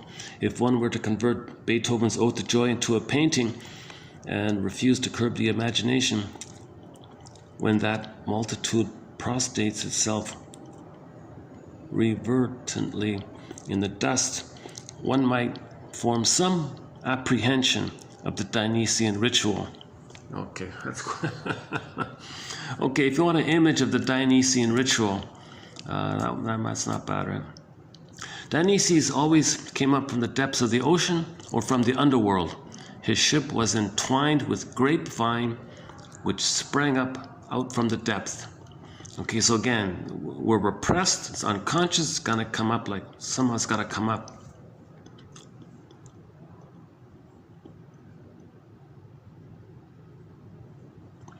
I am doing, these are today's quotes. Yeah, I am doing today's quotes, right? Yeah, these are today's quotes, okay. Right? Where am I here? That was 3, 2, 4. We did 4 yesterday. Yeah, we did 4 yesterday. Okay, yeah, right. What's this one? That's 6. That's coming up. Okay, yeah, we're on track here. All right. Dionysus was also a god of masks.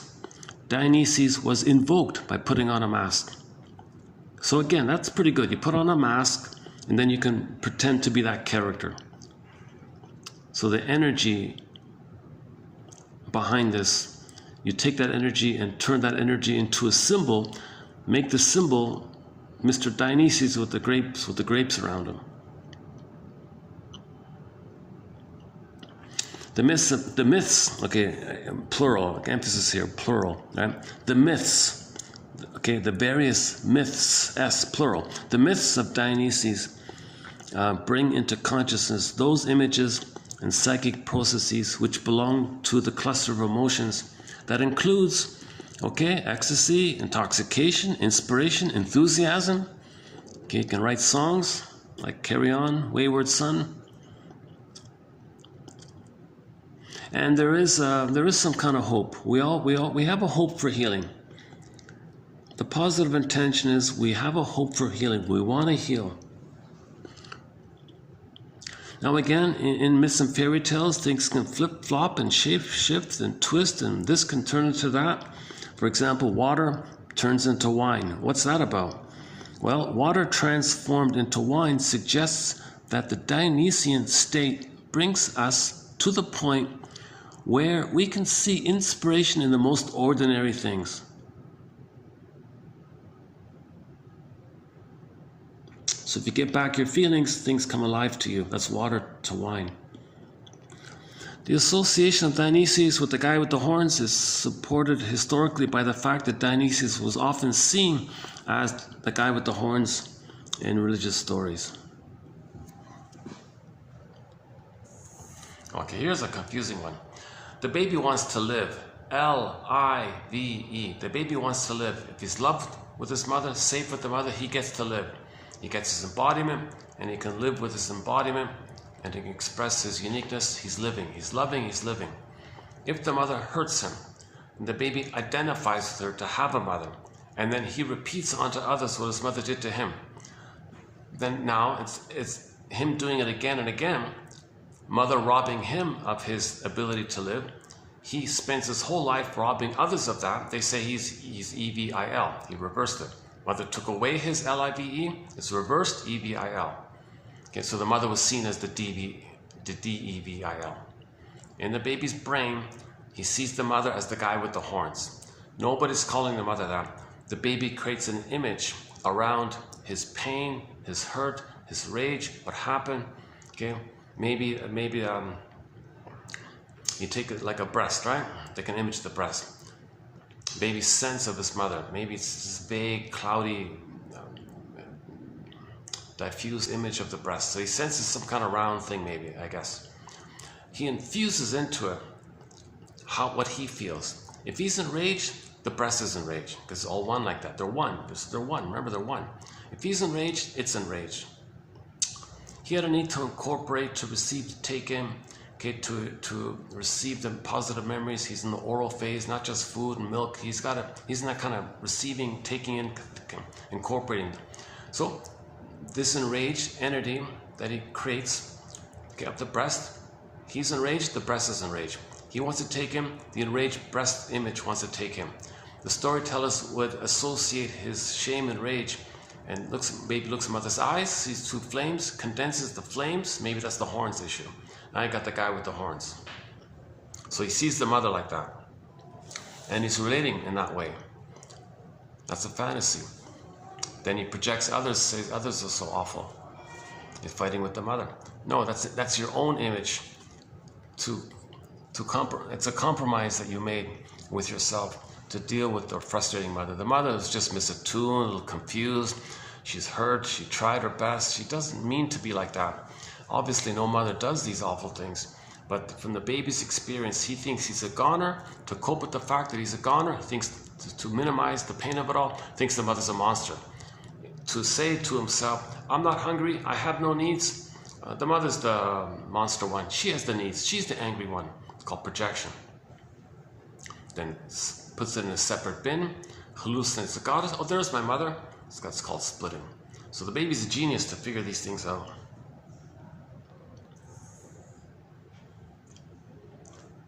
Okay, and similar with the religious gambit. If the baby is separated, he's the fallen one, right? The fallen one. So this Lucifer was a baby, one with the mother, but if he prematurely fell out of the Garden of Eden, and he fell prematurely, he's like lost out of it. So now he's enraged all the time. So that's all that means. So Dionysus is this energy to get back to the person, to reunite with the person. Okay, same like Snow White and Rapunzel, it'll get back to the person. It's just different degrees, different images. The motif can take thousands of ways of doing it. There's thousands of ways to describe this common issue. We had a beingness and we had positive feelings with our beingness. I feel therefore I am. That's all lost, we want to get it back.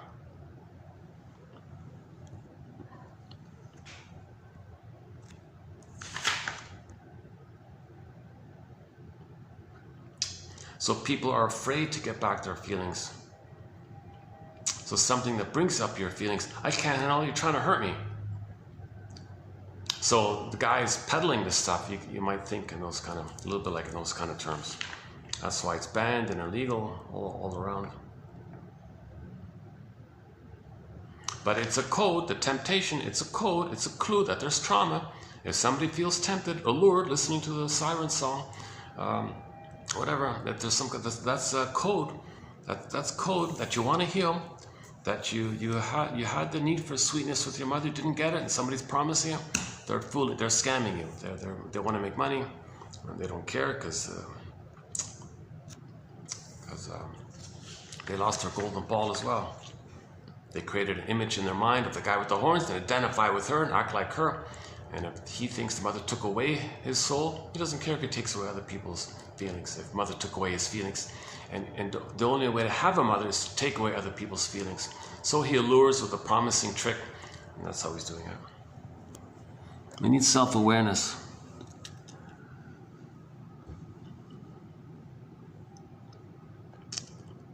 The oracle. I like this next one here. Here's a positive. Here's a very positive. Just after discussing a very painful, hurtful one. Here's the opposite, and here's the other end of the spectrum. The other end of the spectrum is that the slogan, know thyself.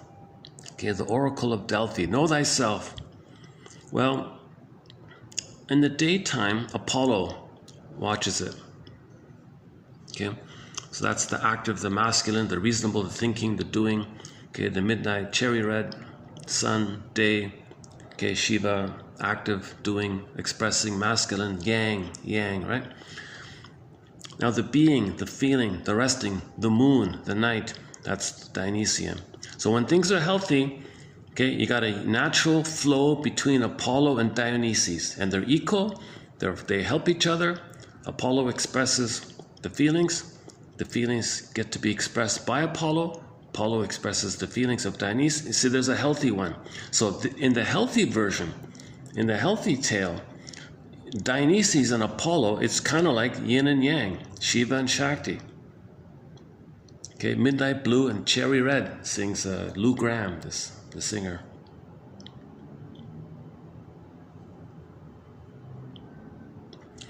The unbelievable aspect of the cult of Dionysus was that women simply left their families. It is thus not surprising that Dionysus faced a great deal of opposition. Yeah, the men freaked out, right? When the women took off to the woods, the men freaked out.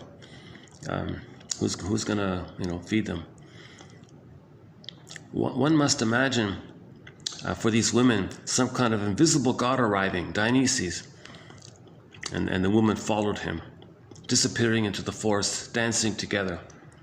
And if the men tried to get him back, the women said, "Oh no, get out of here," and the woman would repel them. We had enough of this. Now the women are meant to know that they created these guys as part of the plunder system. Then it backfired on them, kind of thing. Now they're fighting back. Entering into a symbiosis with nature and expanding into the cosmos, they were no longer subject to the old rules. So that's code for you can't go back to the old way.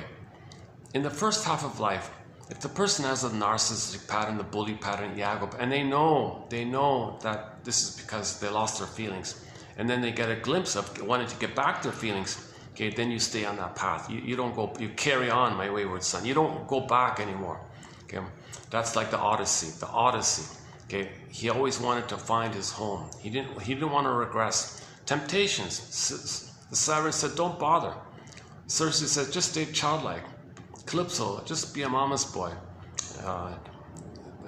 Lotus Line, just space out, or whatever. He had all these temptations. I mean, sometimes he was delayed, but the drive was, once you know that you had a beingness, that you had a golden ball, and you lost it, you stay and you want to get it back.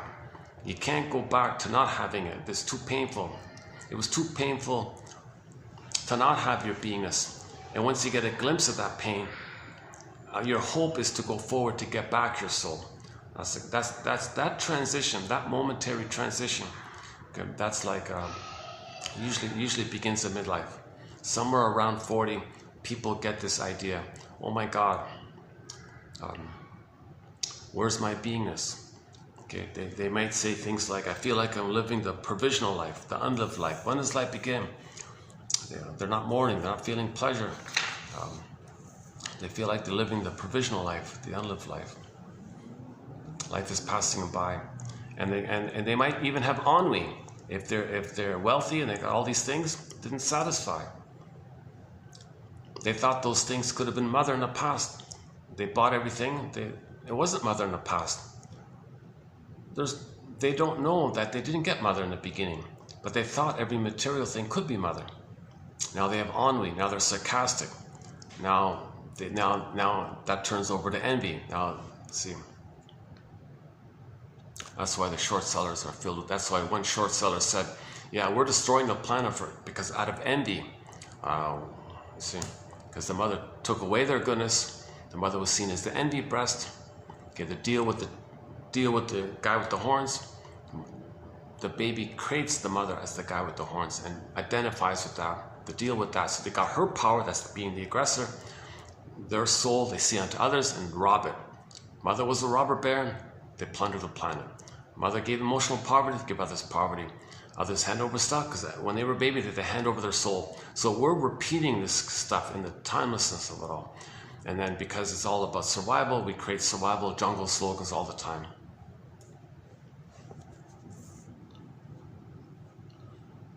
Well, here's the one about the Maenads, companions of Dionysus. Okay, they rode on mules. Now this word Maenad comes from the Greek word mania, meaning possession or frenzy. The god of mania is Dionysus. Madness, rage, frenzy, but benignly enthusiasm, inspiration as well. Okay, again, the symbol is a visible sign of an invisible reality. Okay, a symbol is a sign that you see to represent something that's real but invisible. When we interpret, we seek the invisible reality behind the visible and the connections between the two.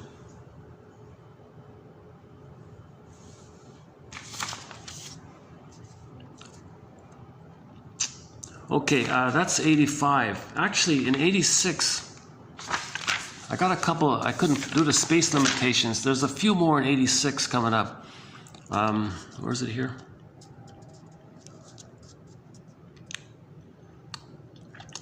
Okay, just two of them. Oh, just two of them. Okay. Oh, three of them. Okay. Four of them, sorry.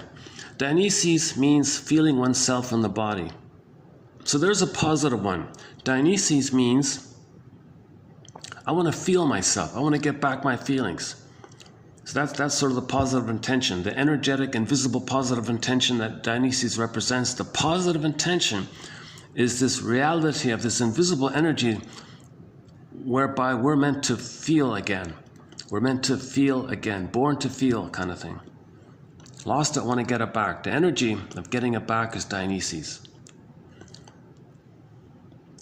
Now, some people say that these Greek tragedies, they were a synthesis of the two opposites. Okay, Apollo and Dionysus. Okay, male and female, yin and yang, etc.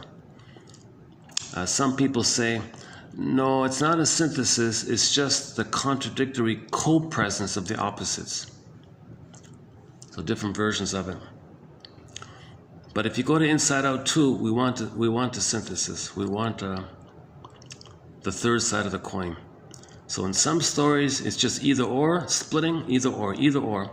Okay, in the ultimate healing, it is a both and, both and. And okay, one guy said, for example, in a country that was plundered and pillaged, the victims tried to fight back and get their freedom. So one professor said, yeah, well, what we have here in South Africa is the Apollo Dionysian type of thing. So Apollo represses the people, suffers the people, but the emotions, the people suffering want to fight back. That's Dionysian. So there's like there's an example of the positive side of Dionysian. If something's repressed, it's trying to. The people want to feel again. The people want to feel again. It's Dionysian. But the pillagers don't feel. We don't want you to feel. Then you'll have ennui. Then we can control you, and you hand over the stuff. That's what my mother did to me. Okay, here's what the 60s. The Dionysian was trivialized. The Dionysian was trivialized by the hippies, who turned it into fun and protest. In the 60s, Dionysus suffered not from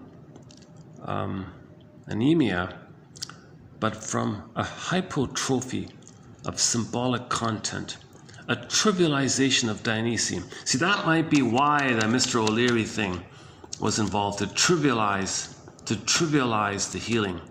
So that might be that might be the weapon of the thing, right? The psychedelics, to trivialize the feelings and the healing, to make fun of it, to mock it, to trivialize it. So the 60s was just play and protest, free love and music and you know.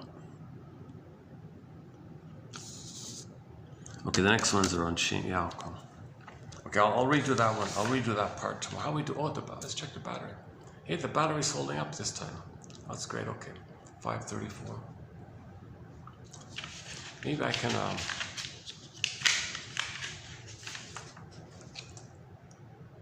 A short video, yeah. I did do my lengthy introduction.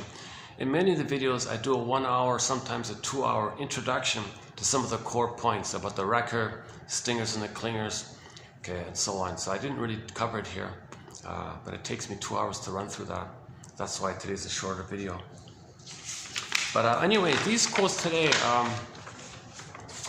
come from a book called Joy, Hope, and Enthusiasm by Verena Kast out of Switzerland. She wrote it in German, but somebody translated it into English, and it's okay. And all these quotes here today, they all come from that one book. It's kind of rare that one self-help book can give me enough material for one video. That's very rare.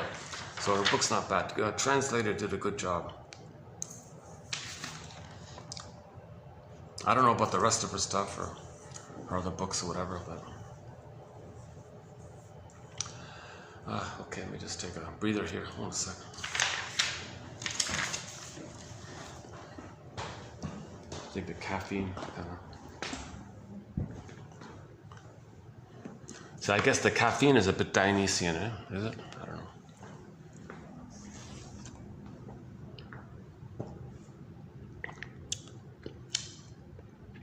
Yeah, sorry, not much of a. Maybe I can take a peek on the 6th floor. Maybe we can get a view outside.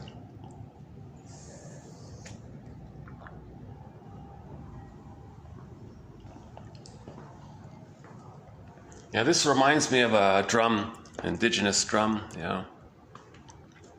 There's a heartbeat. Well, that song is on our soundtrack, Robbie Romero's song called Heartbeat. You can see the guy beating the drum, so that's a good song, yeah.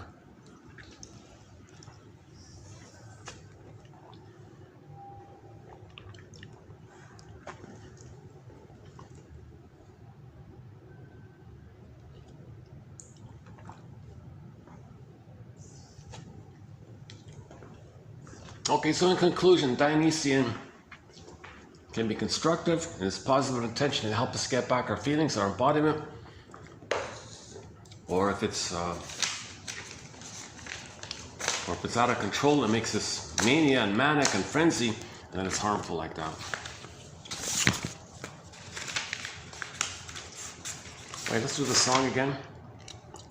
Once I rose, sorry I can't sing. Once I rose above the noise and confusion, just to get a glimpse beyond this illusion I was soaring ever higher, but I flew too high. Yeah. Okay, we did. Okay, I did it already. Let's not do it again. Okay, we covered it already. Good song, eh? Good song. Called "Carry On, Wayward Son." Oh, sorry. "Carry On, Wayward Son." Right, by Kansas, '76, I think.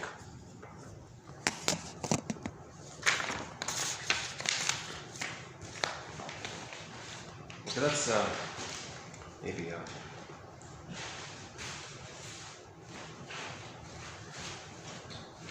Let's just change the environment here for a minute.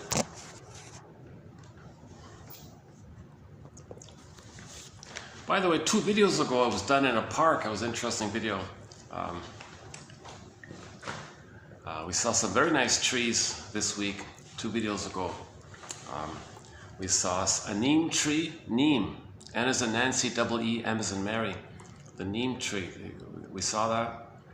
We saw a nice banyan tree, actually 2 of them, two nice banyan trees, a baby mahogany tree, and a couple of other nice trees.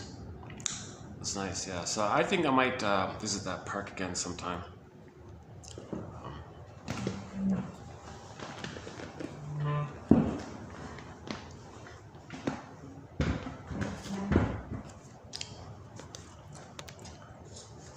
Okay, hold a sec.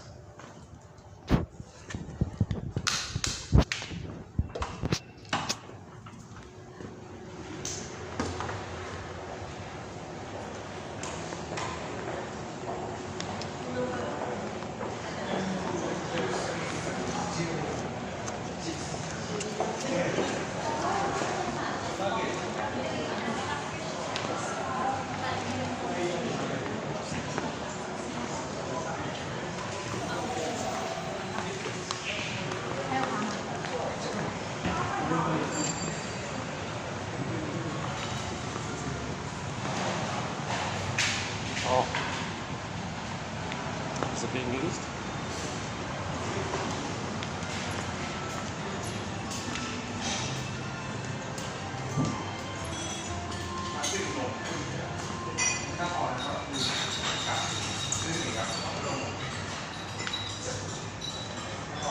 It's reserved.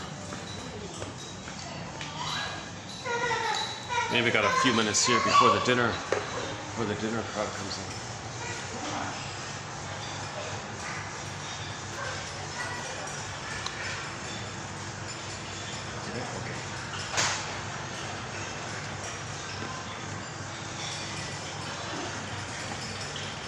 Once I rose above.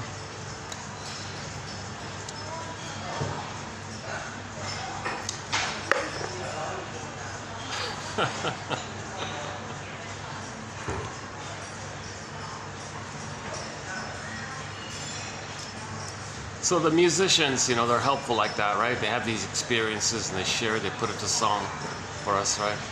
So they're sensitive, they have a strong ego. You know, people, Janov says, people who understand the language of music, music's a kind of language with an inherent musical logic and all this. That means, he thinks that means if you're good with music, good with sports, ambidextrous and all that, and you can dance and you're balanced, these kind of basic kind of things, that implies, according to him, that you did not receive prenatal trauma. People who don't have a lot of that, maybe we lose that natural ability of understanding music and to dance and be good at sports and all that. So maybe we love watching the Olympics because there's healthy people. They were not traumatized. We were not meant to be traumatized. Here are people who are not traumatized, expressing what we could have expressed, what we should have expressed. So they're like the exhibitionistic of our voyeuristic kind of fantasies of, oh, that could have been me, that could have been us, watching it like that. We wish we had that. We're all meant to be kind of athletic and be able to run a marathon and not sweat and be out of breath. We're all meant to be able to be gymnastic or be able to twirl around or something.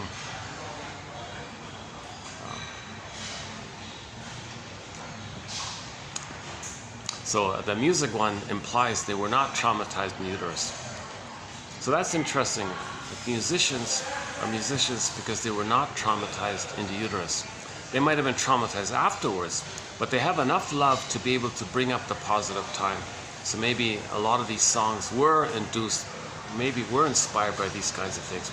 Now Billy Joel said he gets it from his dreams. Rick Sanders gets it from his dreams. Actually, Rick Sanders in the song called The Dream from the Sanders Band.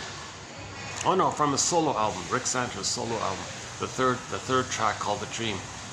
In this dream, I heard this tune that you're now hearing.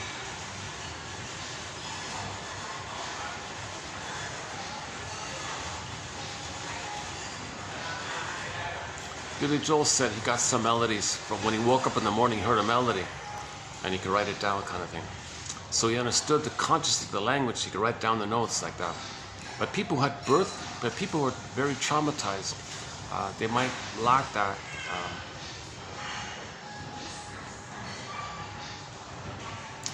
How are we doing here? It's not an either or, it's not a perfect theory. Once again, these are all 30% of what you heard in this video is incorrect. It's up to you, dear listener, viewer, now or in the future, to figure out which 30% is wrong. Don't ask me. I don't know. I don't even know which 30% of what I said is wrong. So this is an exploratory kind of thing, right?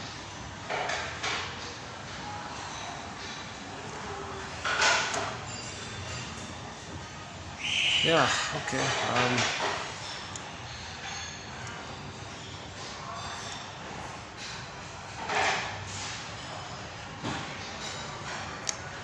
See, it's a pity I don't have the music, the boombox. If I need a break, I can play a song, and if I'm outdoors, I can show you some birds or something, right?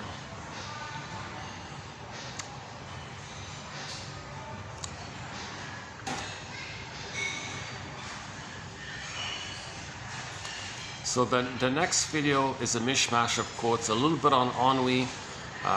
Before we previewed today on Dionysus, and a couple by Mary Ayers, a book about the whole shame issue. Once again, shame is this burning, biting feeling, right? So the mythologists back then, or the storytellers back then, would create a symbol. Hell is a symbol for the invisible reality of shame. Shame is a real thing. You feel this burning, biting feeling. It's a real thing.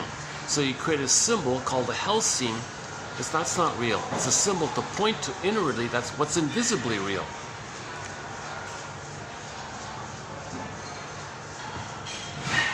Right, so Miss Core got pulled down. When we lose our beingness, when our beingness can't be there for us, we feel shame. So Miss Core got pulled down into the underworld. The backdrop is the hell scene. That's the emotion of shame. Now, who did it? The guy with the horns. That's the image of the mother we made. That's what pulled it down. We think our mother's that. The baby thinks the mother's that. We're dealing with that. See, the traditional idea with the shrinks about problems in the outer world is splitting and projection. Two basic threads in our collection: splitting and projection.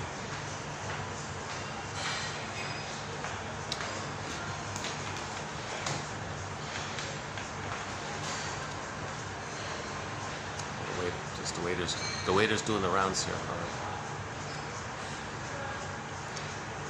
All right. This setup, this coming here is not a bad routine for if I get to this place. See, I buy a drink here, but it's usually busy, so I use the other place. And then when this empties out, I can come back. Like today, yeah. So this venue gives me two options, actually. They've been very nice here, very, very hospitable. You know, I gotta say, in terms of the spirit of maintaining a decent, peaceful spirit, there's a lot of that. There's a lot of decent, peaceful spirit around.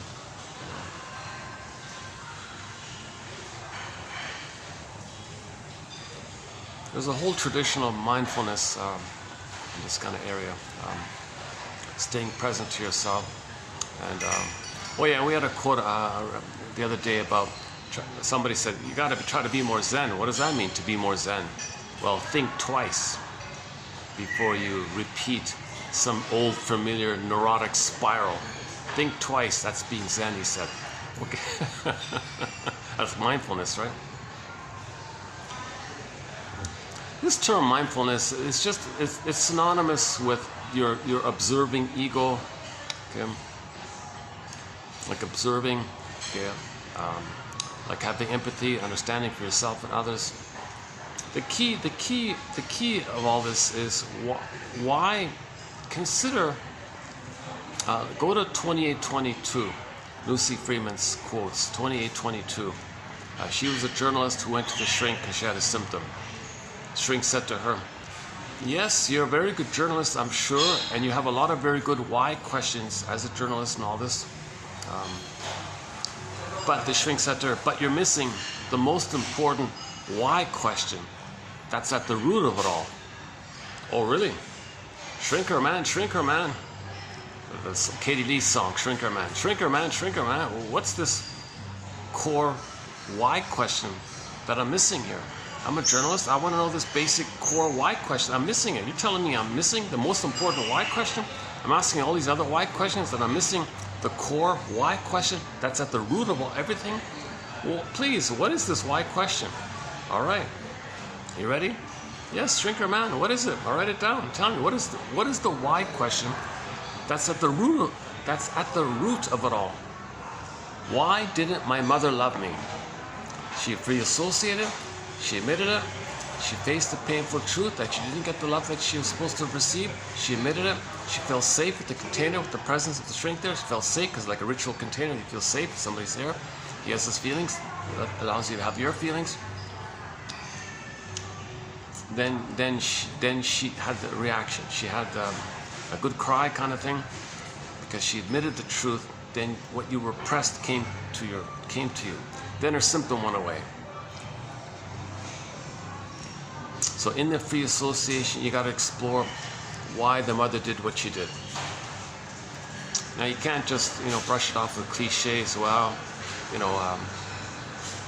she tried her best or something. You got to be more specific, kind of thing. What do you mean? Where would you have liked her to have tried harder or something? Okay, now you're getting more specific. So you want to be more specific in how your mother failed you, and try to understand why she failed. What was going on with her? Why did she have an inability to love her baby?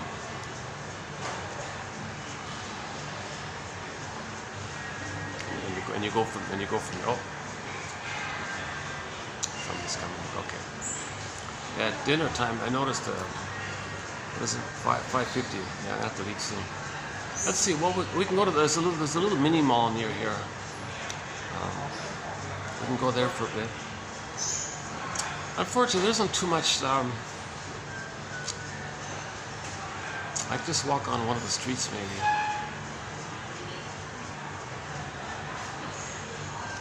I got about at least a half an hour of light outside, right? Maybe almost an hour. Okay, Lucy Freeman. There's some very good quotes. That was a good video. I really enjoyed. I thought that was a useful video. 2822, Lucy Freeman. We did 4 videos on her work. It comes from one of her books entitled "Fight Against Fears," 1951 book called "Fight Against Fears." She said, her shrink said to her, usually the things you dislike in a person, those things are their defenses against fear. Okay, a little empathy there. Yeah? So think about your mother, something you didn't like, or your father, something you didn't like. Well, those things they did that you didn't like, those are their defenses against their fears.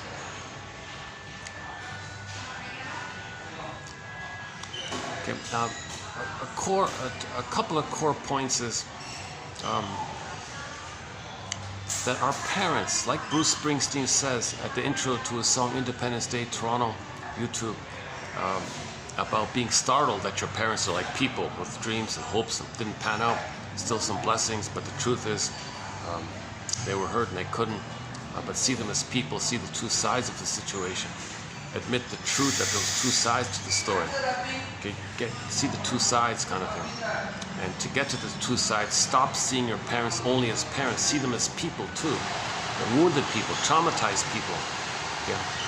And then, number one, and then plus, as a child, if your parents criticize you and blame you and all this stuff, that's because they're stuck in their past. And they're living in their past, fighting with their mother. Either they see the child as the mother, or flip-flop, they see the baby as them, and they've identified the aggressor, and they're treating the baby the way their mother treated them, because they're still in that timeless place. Remember, when that memory is grooved in, imprinted in, it goes into the survival brain. That survival brain doesn't know time, just like crocodiles don't know time. And and our energy's dwelling in this issue. Mother, I need your love. She said, no. Mother, I need your love. Mother said, no. And this is looping around like this. And then we just go through life with this looping like this. So the present is just seen as the present materially, but it's still for the purpose of that loop. Now, when we loop it around, we can either play ourselves and get disappointed, so we can know that we're disappointed, or the more disturbed ways, we find proxies to cry for love. We cast people in the present into the role of us crying for love, and we say no to them the way the mother said no to us, because that person identified with the aggressor.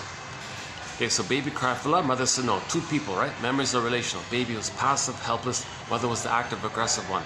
Kind of fused like that. It's grooved into the survival brain. So in this situation, sometimes you don't want to play yourself anymore. You made a deal with the, right? Get mother's power and live forever. Immortality, no time. So in this situation, you got to play that record. Well, you don't want to feel how you're going to hurt yourself. So to distract you from the pain of that, you do a little trick. You find a proxy and you pretend the proxy is you and you shame them. So proxy, you play the role of me as a baby crying for love. I'm going to play the role of my mother who said no to me. You play me, I play the mother. So the behavior is, since they see the proxy as them and they're the mother, to replay the original scene, they shame the proxy who's them and they're the aggressor.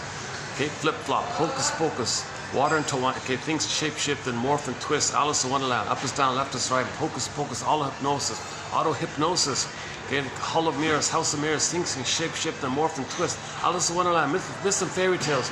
The one they just shamed, suddenly, poof, they're your mother. There's the guy with the horns. Now you're fighting with your mother. Now you hate the ones you just hurt. So they hurt an innocent person who was them, then they hate them because that's suddenly now it's their mother. It's all like it all happens so quickly. Because there's no time. There's no time. So they played the record. They did it. They just find a proxy to play them. They played the shaming mother. They replayed it. The truth is, they're angry at the mother, so they see the proxy as their mother, and now want to control the mother the way the baby originally wished he could have controlled his mother. The baby had a fantasy he can gobble up the mother, control the mother, possess the mother, because then maybe he won't be so pained by her if he can control her. So that's so in the present, they want to control the one they just heard who played them before, because they didn't see them as the mother. So you still have this hope. You still have this relentless hope to get mother's love. If someone's trying to control someone, you still have the hope to control the breast. So it's the death of this unreal hope. The death of unreal hope is the birth of new life. You're getting back your beingness. But to get back your beingness, you gotta, quote unquote, that false thing, character, quote unquote, dies. There's no actual death. It's just the image poofs away, so it looks like it dies. And then the new birth comes up. So in some stories, Mary Ayers says, if the soul turns to ashes, then you want the phoenix to come back, right? So the return of your feelings come back. So the firebird or the phoenix is the return of your feelings.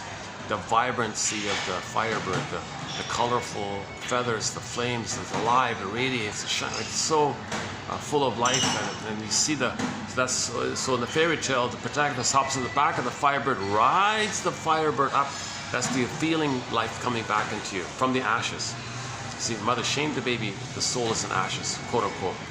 Okay, and then when you give up the false thing of still looking for symbols of mother, when you realize you're not in the past, okay, and you understand it, then you might get the feelings back. Then the feelings come back. That nature does that. You can't control that. You can't take a pill and pull it up.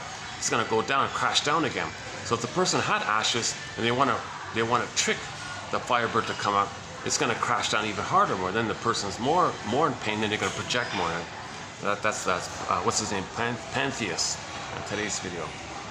So the point about Pantheus, the moral of the story of Pantheus, you don't mess with this stuff. You don't mess with the natural energies involved in healing. You don't control that kind of thing. All you do is forgive your mother for it, and it'll happen on its own. Why didn't my mother love me? Answer that question and you might be healed. In a nutshell, answer that question honestly, truthfully. Okay? Be in the presence of a caring witness who has their feelings. And the caring witness says validating things to you. They might say, you must have a very good reason for saying that. Well, thank you, that's true. And then you free associate more. What's the hardest thing about that? Yeah, and you say more. So the caring witness makes it feel safe so more can come up. That's riding the broccoli boat. Now in Inside Out 2, you saw the broccoli boat. Now you don't see Riley, on the couch, talking to somebody. You see what's going on inwardly. So the inwardly is the common for all people. Now the outwardly, how it takes place, who you talk to, what scenery is there, or are you on the couch, or are you talking to a friend, or are you in a circle, indigenous circle? That's going to be unique for each person, right? The film showed you the inner dynamics. That's sort of the appeal of it all, to show you that there is healing takes place. How does the healing take place? Well, they approximated it. Well, ride the broccoli boat, that's free association. Okay, the release of the orbs to the front, that's abreaction. So they showed you some imaginary possible pictures, symbols of this invisible stuff. So the broccoli boat is a symbol for free association, the stream of consciousness. Okay, the flood of the rush of the orbs coming to the present, and the cables to the person, that's abreaction. So they're making up some imagination. It seems as if maybe it's like this. That's a symbol. So Inside Out 2 is a symbol. When we're dealing with the five repressed, and then they came up at the front at the end. So while the five were down, all that part is a symbol of the unconscious dynamics. And on the console, okay, you saw what's more the reality life. It's anxiety, ennui, envy, and embarrassment. Running the kind of nostalgia made a cameo. Oh, the caffeine, yeah, really kicked in today. Oh my goodness. That's a big, I remember now. It's a big, they give you like a double coffee here. Yeah, I'm really a little jittery with the coffee. I'm not a coffee, It's funny, on a personal note, if I can find the really good, high quality, fresh pressed guava juice, and I can drink like a third of a liter, let's say, of that, I'm calmer, I'm fresher. I can go for 8 hours and talk calmly. But this stuff makes me a little jittery. I feel like anxiety. In the Inside Out 2 film, there's a scene there where anxiety, or in the trailer, was it in the trailer? Either it was in the trailer or in the actual film. Anxiety was really preparing for the past memories. Got to be prepared for them. See, anxiety says, I'm going to be prepared, right? She says, I prepare for the future. Meaning, in the future, you're going to be reminded of the past. Anxiety means fear, but the fear is repressed, so it's unknown. So the old fear with the mother, but you're not aware of it. The language of that old fear is called anxiety, visceral sensations. So as you live in the world, you're reminded of the first world. So you're always anxious because the mother was so hurtful and so fearful all the time. And you're always reminded of that. That's called anxiety. So if a person has anxiety in their life, you got to find out why the mother failed. Why didn't she love her baby? Why? Why? Be a detective. That why is the root of it all. That's the root. Now, part of this why might be you got to link it to the plunder, the pillage. If the mother's a victim of the pillage system, now you got the broader area that 10,000 years ago we became a traumatized version of ourselves. We went from Homo sapien sapien to Homo sapien traumicus. or Homo shortcellicus, or Homo plundricus, Homo neuroticus. So, yeah, I'm thinking maybe I should head out because the dinner crowd's probably going to start to come in soon. A couple of reserved signs here. Okay, why don't let's just peek over to the mall park and ended up at the mall.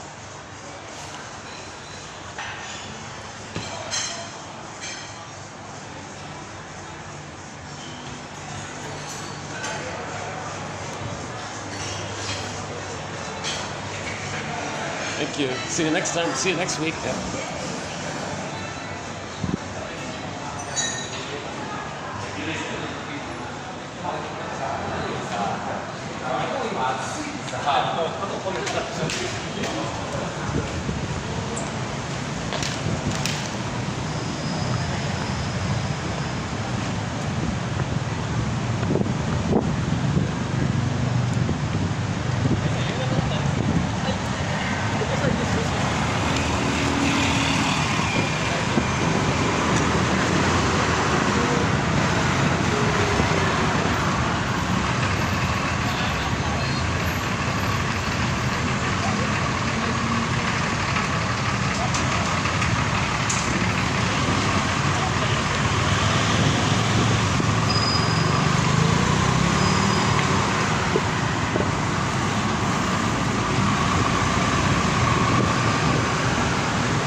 This time it's available.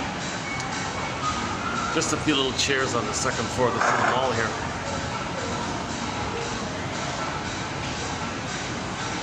Oh. They got a fancy little restaurant in there. Actually, there's a little shop for rent next to it. Well, any final thoughts here? Geez, yeah. This caffeine really... in effect, I had 2 coffees this time. My God, yeah.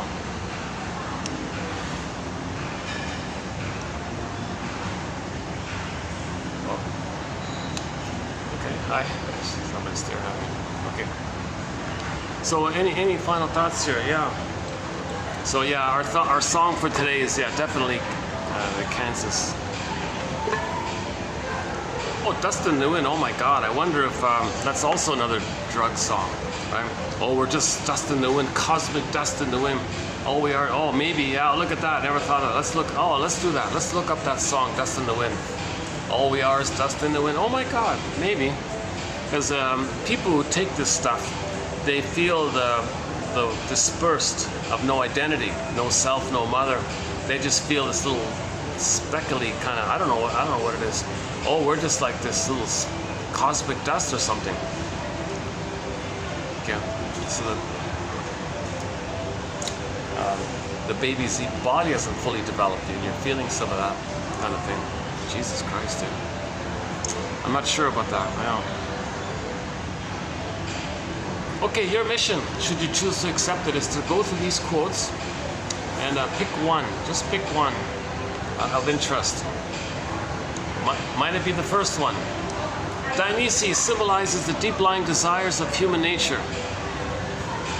The deep-lying desires of human nature. There's something about this innate drive for healing. We want to get back our feelings.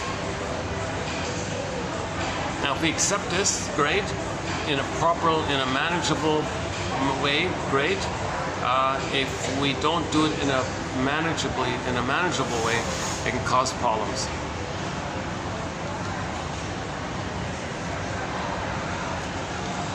Now, in the time when it's causing problems, you feel possessed.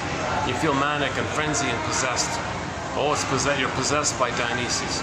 Okay, that's the unhealthy stuff. But for a musician, for people who are artists, it can inspire ideas. Okay.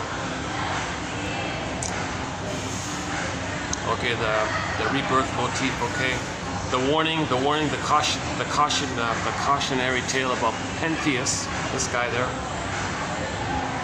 Okay, the image, this one's not bad. The chariot of Dionysus is bedecked with flowers and garlands. Panthers and tigers stride beneath his yoke. Panthers and tigers, that's like the deep forest. Like they're deep in the forest. They're powerful instinctual energies of the forest, right? Panthers and tigers, right? The chariot of Dionysus. So that's like all the power of your repressed energy in there. There's a lot of, it's called the id. All the energy that's repressed is called the id. And riding the wave of the id energy, you got Dionysus on the chariot, running with the panthers and tigers beneath his yoke. And then you can imagine the Beethoven's music called Ode to Joy. Imagine like a painting, and then it poofs away. That's like a Dionysian ritual. Oh my goodness. Dionysus always comes from the depths of the ocean or the underworld. His ship was entwined with grapevine. This obsession with grapes, huh? Yeah.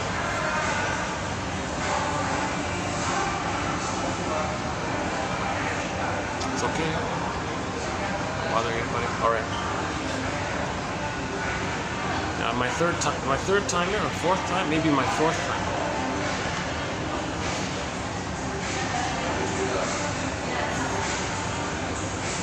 Okay, and then the repressed women. Long ago, women were repressed. The first time women broke free from this. But why did men repress women? Well, it's part of the plunder. So women were victimized by this. So 10,000 years ago, babies were traumatized. All babies are traumatized to engage in it, to create the psychology needed to pillage and plunder. If the baby thought his mother plundered him, then they plunder outwardly. So no blaming here. This is just trying to understand ourselves. We're trying to understand ourselves. If we're going to heal, we've got to understand. Yeah, that song, Michael Jackson, heal the world and all this. Well, heal the people. Heal the people. Understand the people. Start with the man in the mirror. Good song, Man in the Mirror, yeah.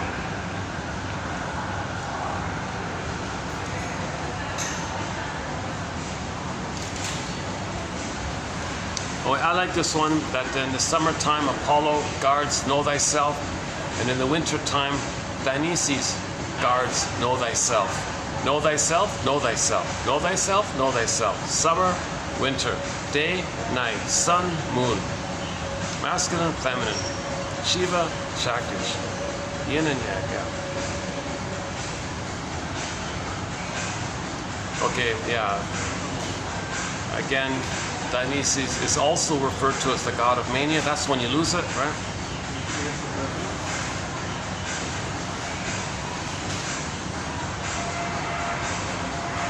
Hold a second.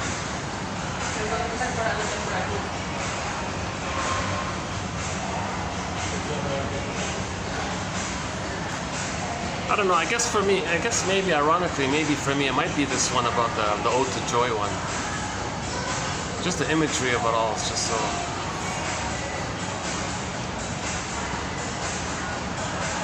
So just find one. Just find one.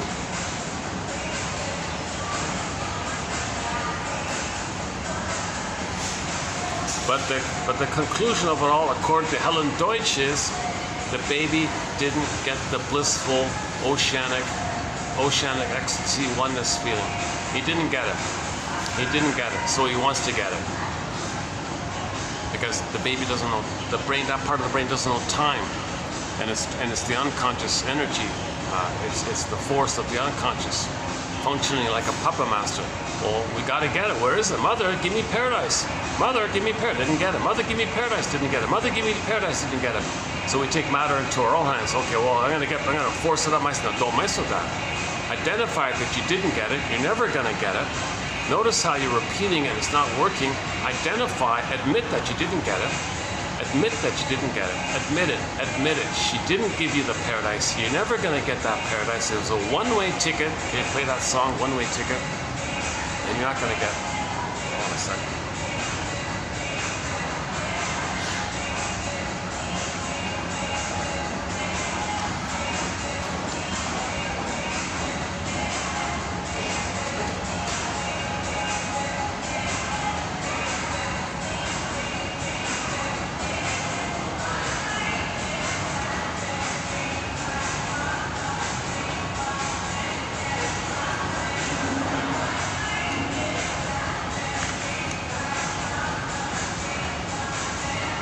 Dun, dun, dun, dun, dun, dun. Oh, sorry. All right. I wish I could sing for you. I wish I could make the videos more interesting.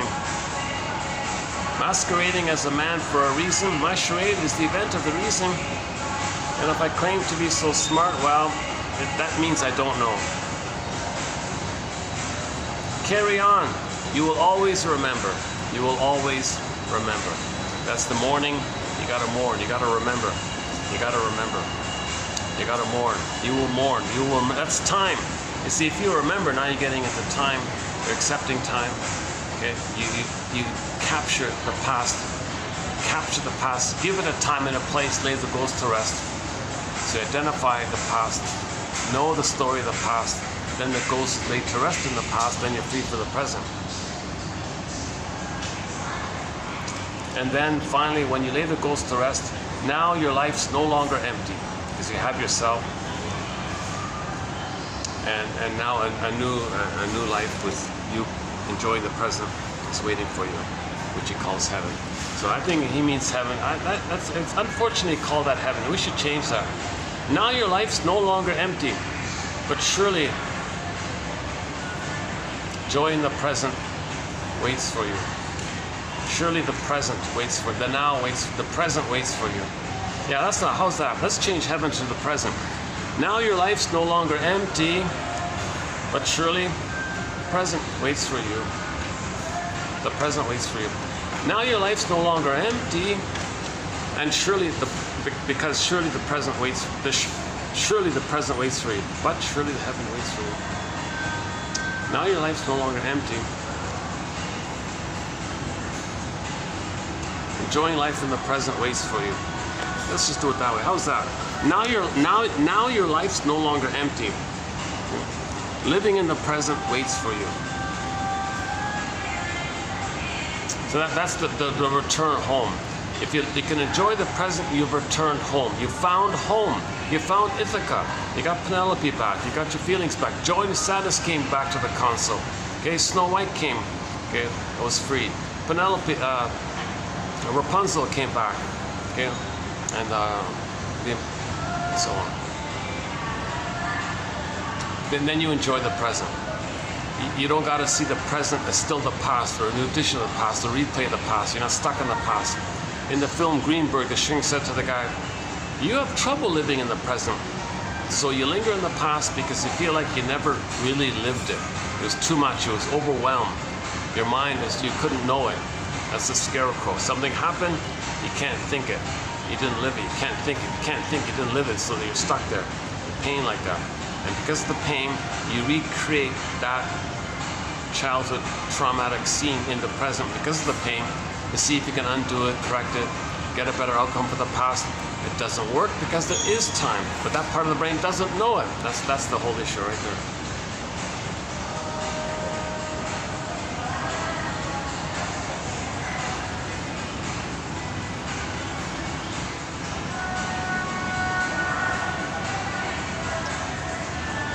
Maybe I should just wrap it up here. Yeah, I'm feeling a little. I'm feeling both a little tired and the jitteriness of the caffeine mixed in with me, right?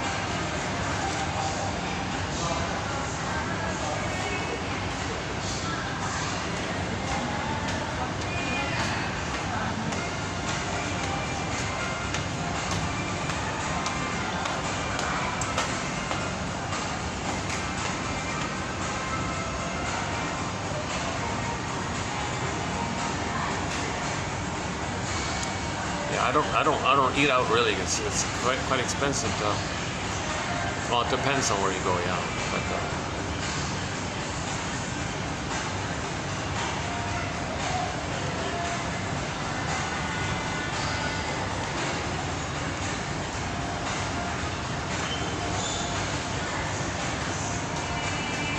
carry on, dear.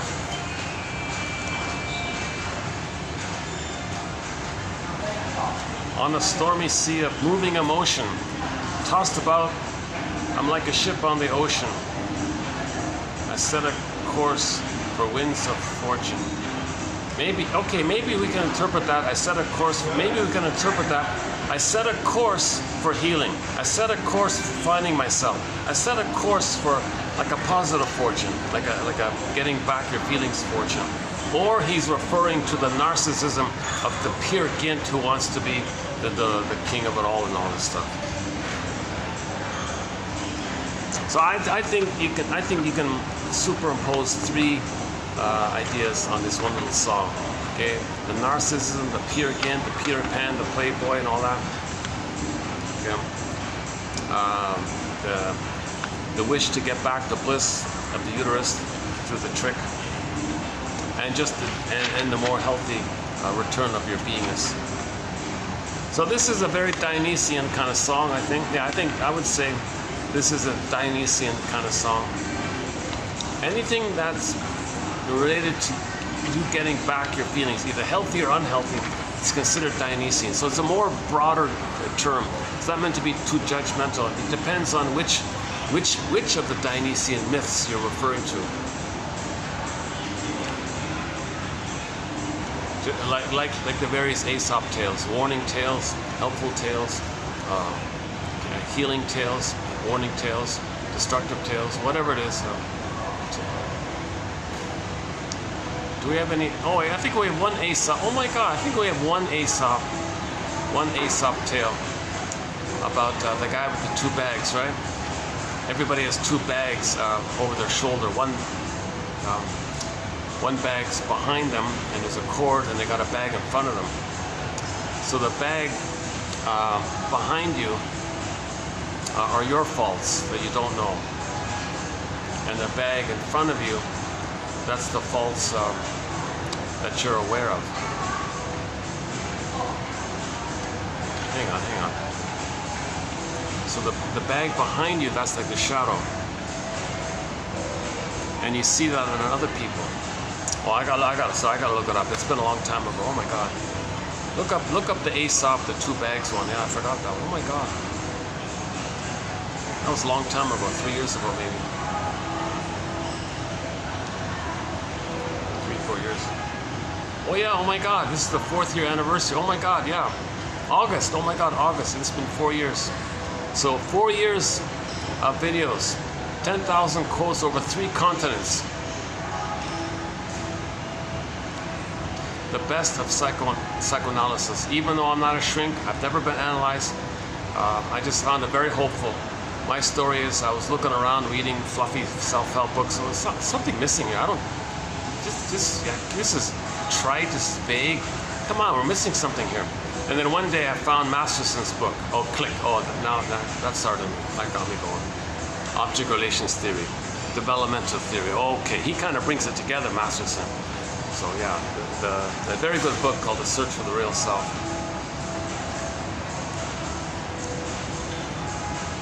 And then that led me to Karen Horney, Edmund Berger, and the rest.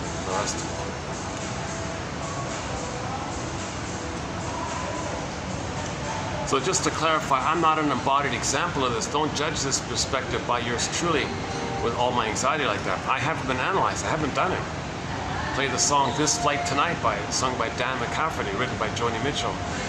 I'd be on the next flight to find someone like Masterson. A lot of shrinks sold out. They went to Madison Avenue to use their knowledge to sell products and propaganda ideas. Well, yeah, back to that thing about columns in the outer world. He said the basic thing is if you understand splitting and projection, you can understand the columns in the outer world. Because if you have a frightening image in your mind, you can project it onto others. Oh, they're over there. And you do that when you want to plunder a place. Because you're going to express your hatred towards your mother. Well, there's your mother. Go ahead, express your hatred. Your mother plundered you. You can plunder there. Okay, let's not go into that. If you go to 2725, part 3 of 3, there's a thing there called the 48 symptoms of Homo Traumicus, and we addressed this issue of pillage and plunder, and now destroying the ecology. And now the monkeys are dropping. The howler monkeys are falling down. Oh yeah, and I just heard about all these coffee trees are being damaged, and the cocoa trees are being damaged. And all this. Why are we? It's envy. The short sellers say it's envy. I didn't get my nourishment. I didn't get my soul. I didn't get my beauty and happiness. It was all robbed from me. So I really want to rob it the way it was robbed in me, and that's their connection to the mother. Now those doing this are meant to know that they're treating others the way the mother treated them, and they can observe themselves. Have that recognition, pick up the phone, mother, look what you did to me, look what I'm doing to the world, you did that to me. Why did you do this to me, mother? Something's wrong here. I don't think it's right that I would repeat this onto the world, what you did to me. Why'd you plunder my soul? Why'd you pillage my soul? Why were you such a robber baron? Why'd you give me this poverty? Why'd my soul become ashes to you? Why'd you reject me, shame? Why? Tell me the story, come on. Lasso of truth, come on, get the lasso of truth. These quotes are like the lasso of truth. Robert Bly's version of it is get the key out from under mother's pillow. And one result was Anne Sexton's poem, 1960. She apologized to her daughter. Yes, daughter, you want the truth, you want the key? All right, here it is. Here's the key. I made you to find me. I couldn't love you. I couldn't give you what you needed. I didn't even see you in any way like that. I wasn't loved myself. I didn't know who I was. I never had a stable mother, reliable mother. So I thought I could brainwash you to be stable, consistent, take care of me, see me, respond to me, validate me, attend to me, be there for me. That way I would parentify you and see you as the mother that I needed. And by doing so, I thought I could find myself. I made you to find me. The daughter, okay, now that makes sense. Thank you for telling me the truth. There's the key. She got the story. Didn't need to repeat when she got the story. In order to heal, you got to get the story. So Robert Bly says most parents are not going to voluntarily give you the key. Okay? So the image is in one fairy tale, the Iron John one that he likes to tell. The embodiment is Iron John, the wild man, in a cage in the forest, and the golden ball's also there. You got both, like Rapunzel. So the protagonist wants to get back his soul. But wait a minute, thing's locked. Where's the key? He learned that the key is under his mother's pillow. That means the mother used the baby to meet her needs. There's the key, there's the secret. It's unconscious, dark under the pillow, shadow, dark, can't see it. There's a secret there, there's a key there, the knowledge. You gotta get the key. Bly says most parents are gonna voluntarily give you the key, like that poem, that Anne Sexton poem. You got to kind of make a little effort. Come on, tell me the truth. Lasso of truth. Come on, lasso of truth. You must have a very good reason for not loving me when I was a baby. There's one way of doing it. Mother or father, you must have a very good reason for ignoring me and brushing me off or whatever. You must have a very good reason. Yeah, that's right. Now that you mention it, I think I do that. Okay, no, that's good. So you can be a little bit like a therapist towards your parents to free, because you got to get the key. A lot of shrinks say they become shrinks to get the story so they can heal, to forgive their parents. You don't have to become a shrink to forgive your mother. You don't have to become a shrink to forgive your mother. Just try to get her story somehow, some way, without hurting her, of course, because that she'll climb up. If you blame her and attack her, she'll climb up and she'll push your buttons. Mothers know how to push the child's buttons because, hey, she sewed them on. So you got to be careful like that, right? But if the mother's not willing to show regret or apology, to make amends, to help their own children heal, that's a clue of how traumatized they are, how deeply stuck they are in the survival mode, where they can't even apologize and feel regret and want to make amends and help their children to heal, and they don't want to give the key. I'm not giving you the key. That's vulnerability. I might be hurt. Who's going to hurt you? See, that's part of the story, that your parents can't give you the key, or they're resistant, or they're so afraid to. That means they're so traumatized. Why are the parents so traumatized? Okay, maybe look at the grandparents kind of thing, and you go on like that, right? And you got to factor in the pillage and the plunder, because 80% of the people come from plundered, pillaged places. Now, the people who are pillaging plunder, they're also traumatized. So we're all members of the same homo-traumatized family, homo-traumacus. We're all homo-traumacus. It just seems that 20% who are more in pain feel more guilt, guilt and debt. They put others in debt because they feel guilt, because they feel more pain, more guilt. So they got to put more others in debt, because everyone feels guilty because they couldn't save the mother. But the ones who feel more pain, that's more debt and guilt, they put others in debt because they feel more guilt and pain than people in some other people, 80%. So it seems to be the top 20 plunder the other 80. I don't know the details. I'm just speaking. Brainstorming. This is all brainstorming. Once again, 30% of what you're hearing needs updating. Which 30%? I don't know yet.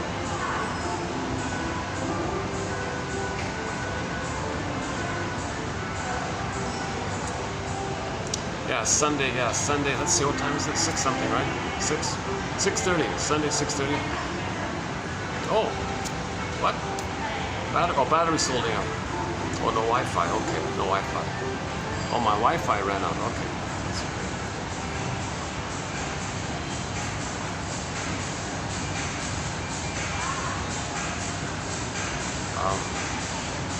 Any final thoughts here?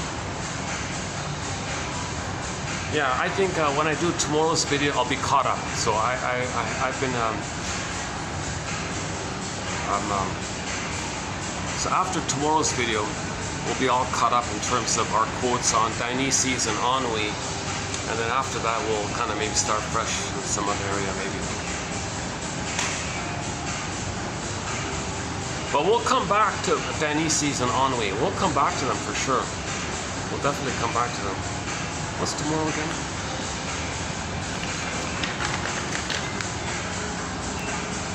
Oh no, yeah, tomorrow, no, tomorrow we'll finish up with ennui, Dionysus, and then we'll start in a little bit on the shame one.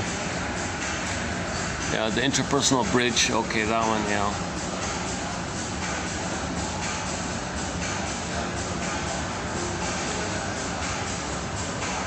And then from 6:28. And then from 28:67, we'll sort of begin afresh with some new material. But it's very interesting that we have this Dionysian issue.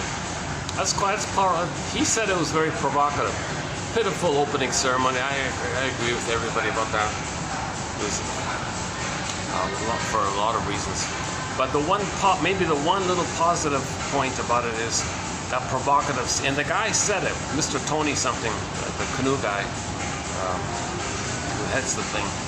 He's quoted as saying, "Oh yes, we wanted to be provocative. We wanted to stimulate discussion. We wanted to get people's attention. So you had the lid there and analyze this, people." And here you got a naked man bouncing around. Now I'm putting aside that chances are it's more about LGB propaganda, this kind of thing, because you see what they're doing. Food, you're anticipating food, and what do you see? The naked, see this is this kind of area. So chances are it's probably like all the other stuff, more LGB, like 1X gay soft porn or something, implied, suggestive gay porn. Because a lot of these guys maybe are in that area when they're so traumatized. Help, analyze this. Everything's love or a cry for love. So my take on it is it's a cry for love, meaning help us understand this. Now, if you try to, they'll be enraged because that's a sign of goodness. They hate goodness, so they're envied by this help, but they resist help. Help, well, that's part of the help, to point out that you're afraid of help, because you see help, you see there's goodness, you gotta hate goodness, because envy's at the console. Ennui and envy's at the console, Inside Out 2 reference. So there's envy's driving the thing. So if you show some kind of goodness with a cry for help, they attack it because they can't see goodness, because goodness triggers how they had goodness and it would happen to them. So how do you interpret this in a way where a person can accept that they have a fear of goodness, they have a fear of help, they have a fear of healing? How do you interpret this fear of healing? Wow. Maybe we need more visual about the brain chemistry of trauma. Maybe we need Pete Docter to give us some images about the brain chemistry when there's trauma. How does the pleasurable life force for the mother blend in and libidinalize or make pleasurable the pain with the mother to have a mother? Or how do we show these kinds of things? How do we show identification with the aggressor?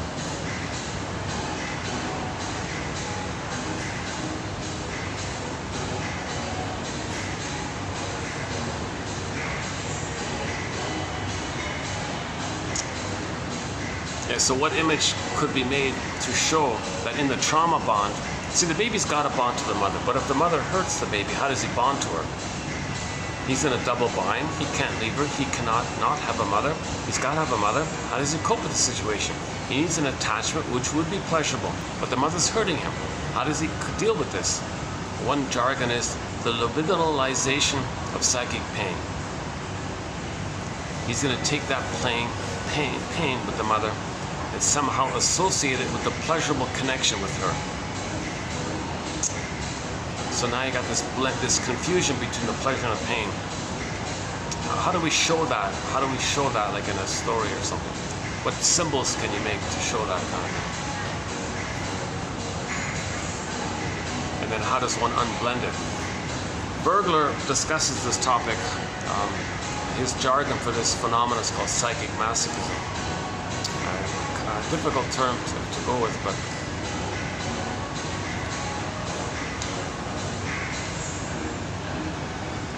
the libidinalization of pain, guilt, shame, identification with the aggressor, trauma, hurt with the mother. The baby's got to find some way to accept it, accept the pain, but he needs the connection. The connection is pleasure, but he's got pain. How does that look? How do you deal with that? How do you unravel that? So when the baby's traumatized, in the name of pillage and plunder, baby, you're going to be traumatized because we want you to plunder and pillage. Now the people doing this, that had happened to them. They're traumatizing the babies because they were traumatized. Is there any kind of story to teach people the underlying images that's pushing this so we can unravel this?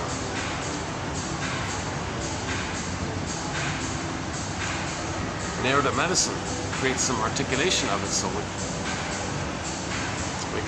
So the ultimate goal is mourning. Mourning. You gotta mourn, right? It's called abreaction. Feel what you could have felt. How does somebody feel that kind of early on trauma? That's the sales pitch with these Dionysian tricks. Oh, you got birth trauma, you got prenatal trauma. Oh yeah, well, come to this weekend workshop and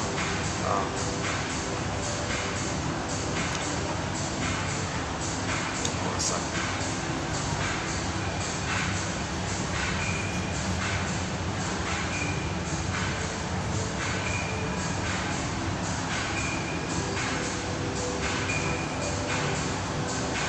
Oops, something beat. Exposure is locked. All right, maybe I should just wrap it up then. Yeah, so I'm borrowing that line. Everything's love or a cry for love.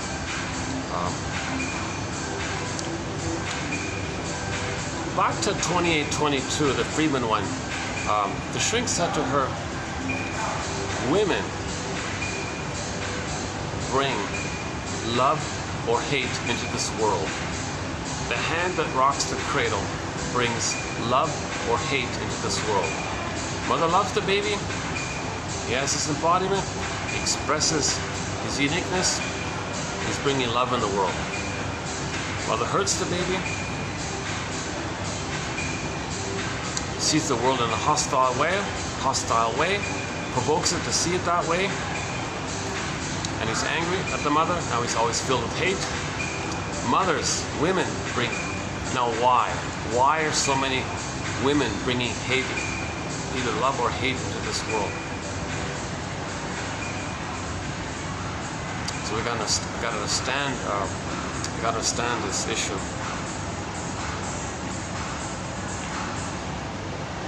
If I think was it Deutsch or somebody, the mother has a daughter. The daughter reminds the mother of when she was a baby and what had happened to her. So she so deeply remembers what had happened to her, she becomes the aggressive mother and replays what had happened to her onto her own baby to face what had happened to her. So she just replays what had happened to her by seeing the baby as her. She's the aggressive mother. And then she flips it. The baby she just traumatized, she says, "Oh, you're the mother who hurt me." Now she hates the one she just hurt. The poor daughter can't say, hold the phone, mother. I'm neither you nor your mother back in the nursery. You're repeating all this with me here. So the mother needs a little empathy for herself. Ideally, women have some self-understanding, some quote-unquote theory of the mind, or self-introspection, or looked in the mirror, or did some kind of self-work. Did some kind of shadow work, did something before having a baby, ideally. Then they won't repeat it onto the baby. If they have no self-awareness, chances are they'll just repeat it because they don't remember. If they can remember, they stop repeating. Back to Mr. Freud. Memory, repeating, and working through, yeah. Maybe we'll revisit that, I said. That's the one exception to Mr. Freud's work we have here. Masterson talks about it, so I thought, okay. But otherwise, we have no Freud quotes, no Jung, no Lacan, and a lot of the public names, we don't really have them. Oh, I am not a fan of Mr. Groff at all. Oh my God. Oh boy. Oh yikes. Although I did include a couple of videos of his work. Because you gotta pluck. I want to pluck out and save the things he's taken to twist against you. I want to re-own it and save it for something helpful. So he did manage to include some truthful bits. But that's the issue of what they call crypta. You take a truthful bit, present it, and twist it to lie. It's called crypta. An ancient term exhumed by Miss Ray Truck. Yeah. Let's not enter her story here. But one proverb says the best way to tell a lie is to include a few crumbs of truth in it. So that guy was filled with lies, but I look for the crumbs of truth to save those crumbs of truth and forget about all the lies and save the crumbs of truth. My hope is that you'll find one crumb of truth or at least you'll consider it being a springboard to crumb of truth. So these quotes are springboards, stepping stones. These quotes are stepping stones, prompts, clues. Trying to be detective, psychological detective, emotional detective. Remember, our feelings are frozen. That's called athymolexia, a Greek word which means you don't have feelings for your words. Look at that, you got all these words for your feelings. Athymolexia, no feelings for your words. Whoa. In 73, one variation came out. Why don't we try it the other way? No words for your feelings, alexithymia. So a person cannot find words for their feelings because they don't have feelings for words. Let's put it together like that. So we gotta be an emotional detective. So Pete Docter is giving us basic 101 emotional literacy.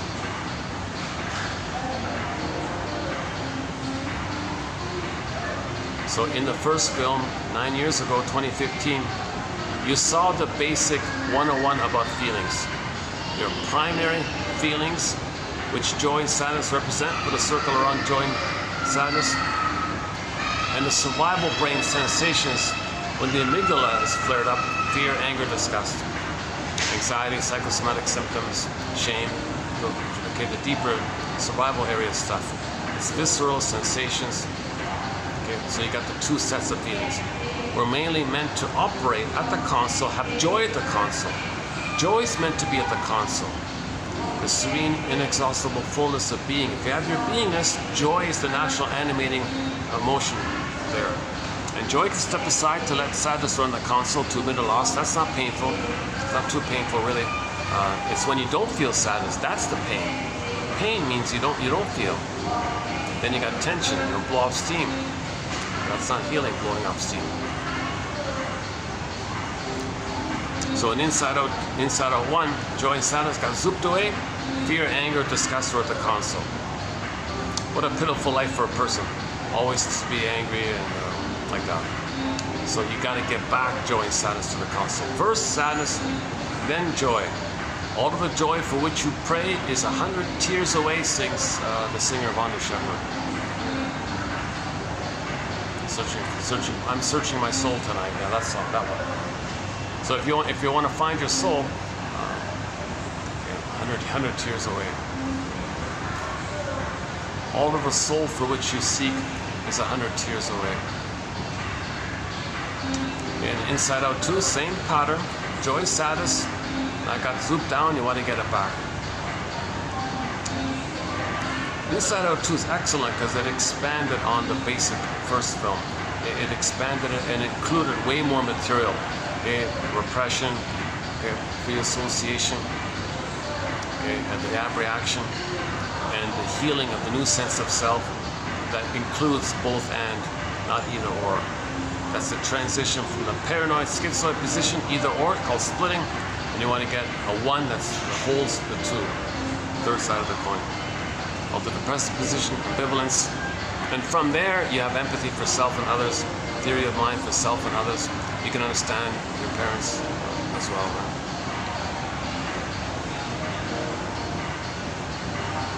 You can see the positive intention that everything's love or a cry for love. So you look how everything's love or a cry for love. A lot of people are crying for love, but they do it by telling you how their mother treated them because they're acting that way. That's their cry for love. Look, help, understand me, analyze this. I'm acting badly because I'm imitating my mother. I'm mimicking her because she wanted oneness with me. So I'm trying to save her. So I'm imitating her to maintain the oneness because she wants a blissful oneness.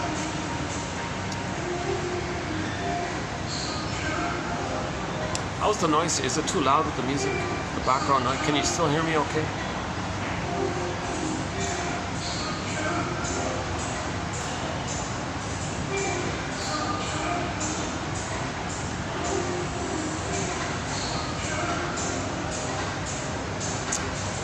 Okay, yeah, there's quite a dramatic, yeah. It's funny about that. We have what? Next time.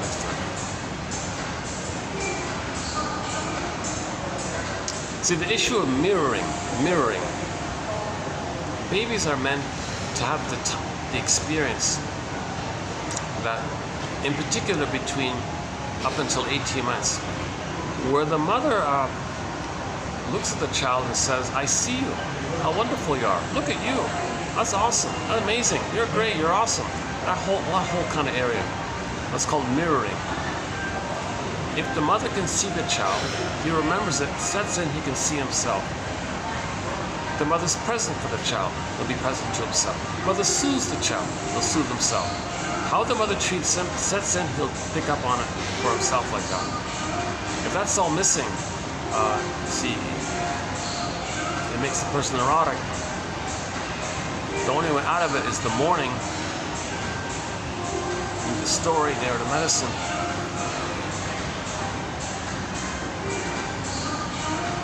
Okay, maybe I'm repeating things here. Yeah, I wish I could close up with our song, huh? What's the song? Can I have the lyrics again? I honestly speaking, I heard it a million times as a youth. I haven't really heard it much in my life. I didn't really listen to the song much in my life after high school or whatever. And I just suddenly noticed it this morning that it inspired me to come out to do the video today. Once I rose above the noise and confusion, just to get a glimpse beyond this, you know. Might be fun to find a singer. Oh, that's too bad. If I were in a hotel, I could ask the singer in the lobby. I could make a request. Could you sing this one for us? I bet you do a very good job. My God, a lot of talent all around the place. You know.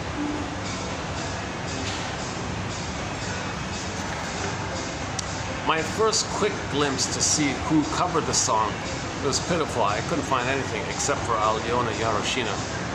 That one's okay. So I'll keep digging. I want to find a good cover for it. Maybe there are none.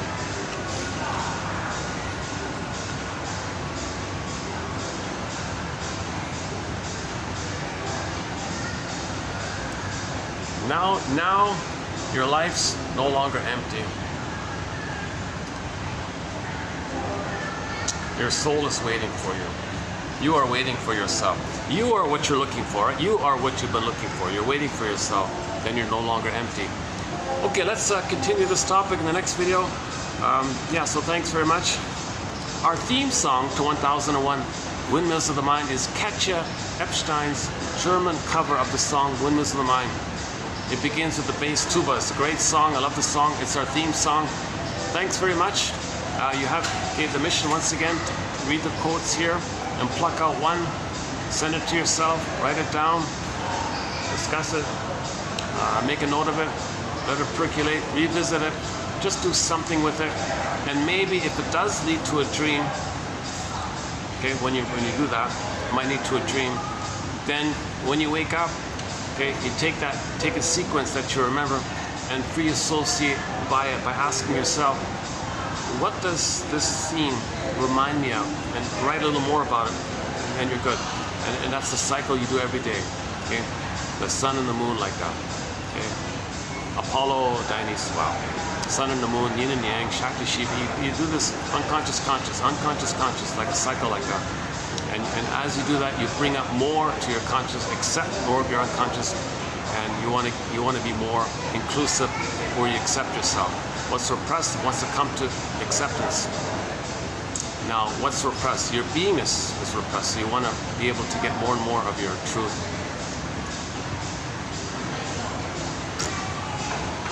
Okay, 1 second.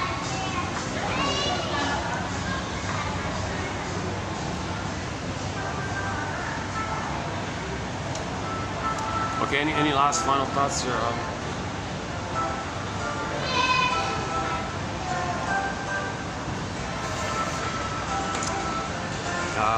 Paul Libby Russell, 2119. That's a good place to start for repetition compulsion. 1203 for the religion one. And follow up with Faber, 2118 actually. Morton Keeson, 2291 and 2. about how dysfunction means you're still trying to save the mother. If you're dysfunctional, if you're neurotic, the seed point is you're still trying to save the mother. You still have this hope that you're going to get mother's love. Can you believe it? That's what he says. Morton Keyson, interesting point.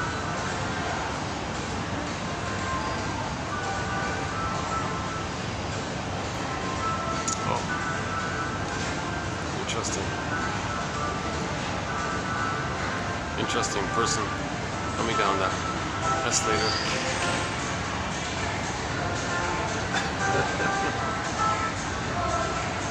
Yeah, unusually don't see that too often.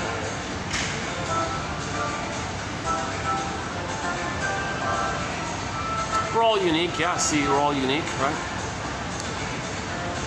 We're all, the Great Spirit likes it that we're all unique. By the way, yeah, some mathematicians said the odds of you being here even are 1 in 400 trillion. We're all chosen. The Great Spirit. If you're here and the odds of you being here are 1 in 400 trillion, he said. Okay, come on. A little appreciation here. We're all chosen like that.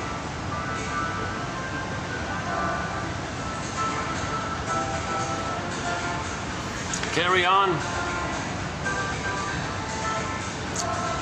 Carry on. You will always remember.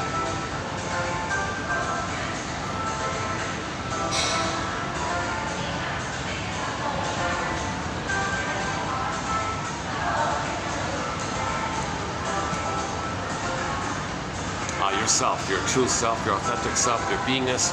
You will remember it. You will find it, and you will remember it. Once you find it, you don't forget it. Once you get a glimpse of your lost feelings, you won't forget it, right? You'll always remember, and that's your home. And you want your home. You want your home to be a part of you. You want to live from what's called inside out.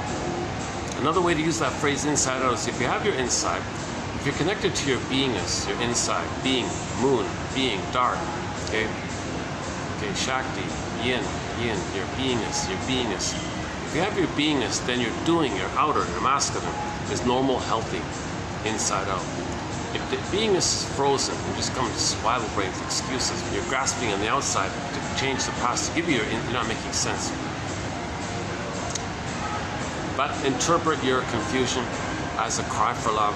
In some way, form or another, you're crying for love, either by showing up to mother, expressing your anger, or telling the world what your mother did to you, or seeing the world as your mother and you're angry at the world because your mother hurt you and you're angry at your mother.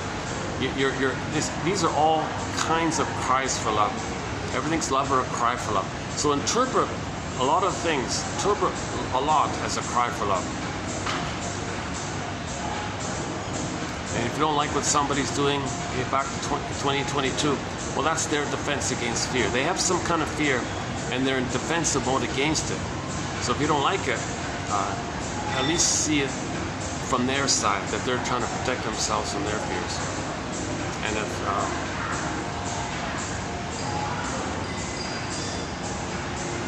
oh my God, sorry. Sarno says that a lot of hypertension, back pain, shoulder pain, neck pain, a lot of this tension like that. Yeah, okay, I won't do it here. So look up Sarno in our collection. John E. Sarno. We did 4 videos on his work about a year ago, I think. He's a medical doctor and all this, and he's a big boy. He's a major voice in promoting awareness about the link between emotions and body. If the emotions don't flow, and the emotions can't flow, there's a pain. The pain goes to the body, the tension.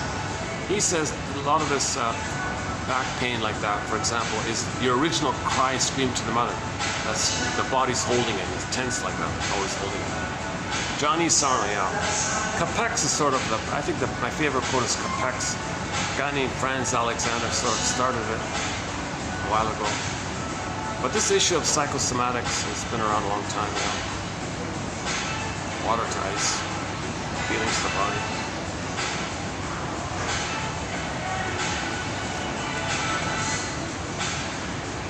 Yeah, I wish. Should I go outside again? What? Oh, it's probably dark now, right?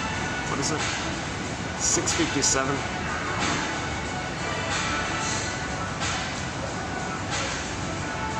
You know, yesterday's video, I did bump into a guy sat beside me. I almost wanted to include him in the video, like, what did you think about the Olympics? Or do you feel guilty? Tell me about your mother. I almost tried to. Oh yeah, one guy uses that as a test. Yeah, one guy. He has like a test question to scale you on how psychologically minded you are. So the lowest is, you ask somebody, why do you think your mother behaved the way she did? How dare you? Oh, okay, you're not psychologically, you're on the low side. And if you do a cliche, well, who knows? I don't know. Again, you're kind of on the lower side, right? And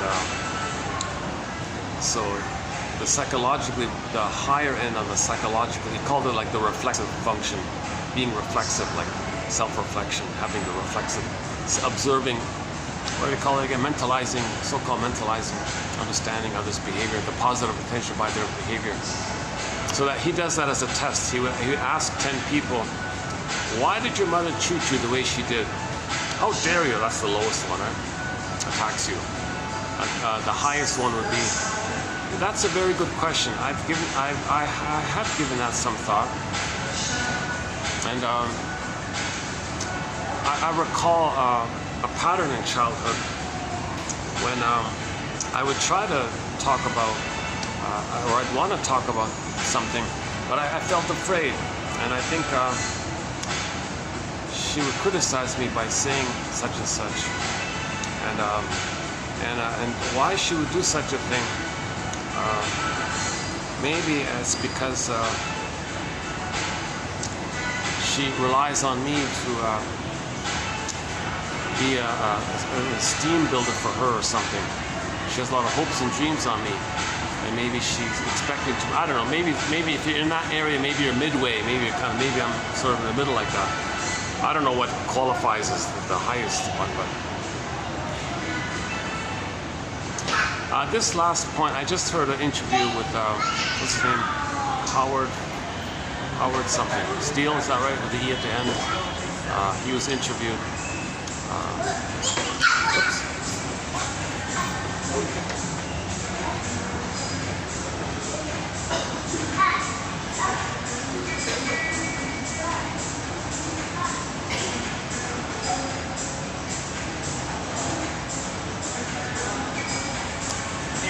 Oh yeah, we did a recent quote about the one example about the 4 kids.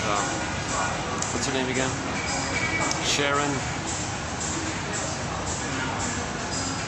Weg Shader, is that right? Something in that area. She said that the parents had 4 kids, and she thought it might have been, it's a stereotypical generalization, but it wasn't too bad. The first kid was considered the hero. The first kid was given all the support and attention because they thought the first kid would redeem the parents, save the parents. So they weren't successful. They hoped the first kid would be successful and they could take vicarious pleasure that they're successful, that their kid is successful. Okay, that's too much pressure on that kid. So he's called the family hero like that, trying to be the hero like this. Now the truth is, these parents had problems between themselves. They had a lot of tension. So when the second kid came along, they used that second kid as a scapegoat. So all the frustration and pain they would dump on the second kid. He was the scapegoater one. Third kid came along, and I think by that time they just kind of ignored him or something. He was the lost one or something. Then the fourth kid came along and saw everybody in misery and discovered that he was a little mascot-y or something, made everybody laugh because there's so much tension. He did some funny little things, everybody laughed, he became the mascot. So hero, scapegoat, the lost one, and the mascot, the 4 roles. So this was like a systems theory to keep the family together. The child can play one of these roles. So you can think about your mother. What role did your mother play? Likewise with the father. What role did your father play as a child in his family system? Was the father the hero, scapegoat, lost one, mascot? Same with the mother. Now there's more, not just those 4, but that's just one take on it. You can add the waif. And think about that. Was the mother a waif in the family? Or was the father a turtle in the family? The lost one? It could be schizoid, withdrawn, turtle. Now that lost one would be the turtle, right? So identify what role did your parents play as children in their family system. Identify their humor.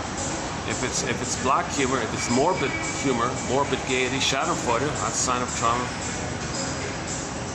Are their slogans all jungle slogans? A sign of trauma. So you got to work to, you got to get their story. So get their psychobiography, get their story. Then you understand why they did what they did. That leads to understanding, forgiveness, healing, and so on. You can't bypass that. You're not going to heal if you don't understand the psychobiography of your parents. So play the song when they're gone. When it's gone, it's gone. The original acoustic by the folk singer Bruce Cooper. The first one, the original one, dun dun dun dun, that one. So Robert Bly said, before they're gone. So when they're gone, they're gone. Before they're gone, people over 40 need to interview their parents. Get the lasso of truth. Come on, parents, lasso of truth. So this will help you. If you link up every quote that you like, it'd be like a lasso of truth, maybe. I'm reminded of the lasso because I discovered Oma Wumi, a Nigerian pop diva singer. She has a song called When the Boss Is Coming. Modern techno thump. I can't quite make all the lyrics, but it's a fun disco, modern techno, very danceable, and a fun upbeat song. I quite like it actually. Anyways, it's often one of her albums, one entitled Lasso of Truth, based on, she's a fan of Wonder Woman, so she based it on that. I thought, oh, Lasso of Truth, yeah, okay, that's a good one. These quotes are kind of like a lasso of truth for ourselves, for our parents. We got to get the truth, because the truth will upset you free, not denial. Denial doesn't upset you free, and denial is not a river in Egypt.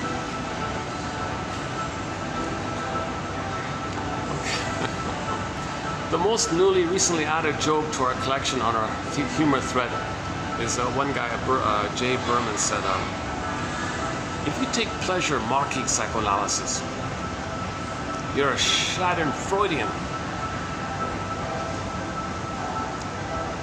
He was talking about the need to enter the term Freudenfreude. So the normal situation is Freudenfreude, pleasure in other people's pleasure, joy in other people's joy. We have Schadenfreude in our language. What about Freudenfreude? The help. What's supposed to be there? We're supposed to be in the age of Freudenfreude. Are we in the age of Schadenfreude? Hey, that's ennui, right? Now we passed ennui, right? Now we're in the age of anxiety. So yeah, I think maybe we're a little better off than that. I don't think we're in the age of, that's, we passed that, right? Somebody said we're in the age of anxiety, right? So maybe. And yeah, #1 film of the year, Anxiety's at the Console. This is the recognition that we felt fear with the mother, but we forgot. But the memory of it, it's coming to us in our anxious responses. Slouching, poor blood circulation, shallow breathing, stuttering, or whatever. Anxiety, age of anxiety. So a very good interpretation of anxiety. You're recalling the old fears of the mother, and those old fears are coming to you in the form of neurochemical, physiological, visceral, sensational reactions through bodily symptoms and sweating. Like I sweat fairly easily. That inference I make is I have the trauma early on. I must have had some immense fear. And so this flight tonight, if I saw a news item today about some rare coin floating around. I thought, I had that quick fantasy. I wish I could find. Apparently, there's a rare coin floating around somewhere. And if you find it, it's worth a fortune or something. I had that quick fantasy. Oh, geez, I wish I could find that rare coin. I'd be on this flight tonight.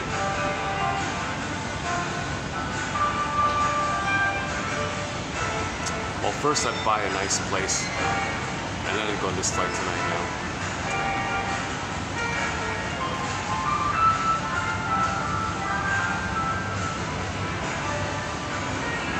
So Dan McCafferty, Dan McCaff passed away a few years ago.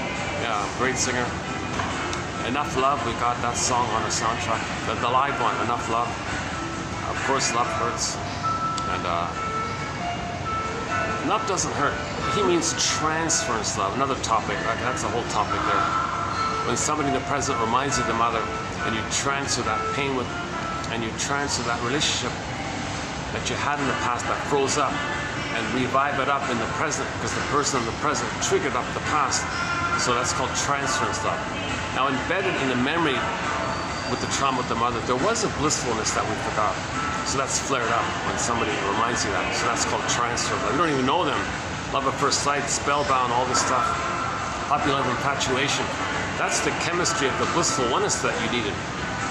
So you're all excited like that. You didn't get that enough of that. So you want to complete that. Now, that person in the present isn't the mother in the past, so you can be disappointed. Then you say you're a heartbreaker, you're a deceiver, you cheated me, you're a liar, and all. Don't be so cruel. Well, you did that to know how you felt with the mother. You recreated the disappointment with the mother, okay? To know that you were disappointed with the mother. That's memory, so you can stop repeating. Okay, that's a huge topic. Our linked song is the Doobie Brothers' song called What a Fool Believes. We did that one about a year ago. Okay, let's wrap it up here. I will see you in the next video. Thanks very much. For the love of narrative medicine, I'll see you in the next video. And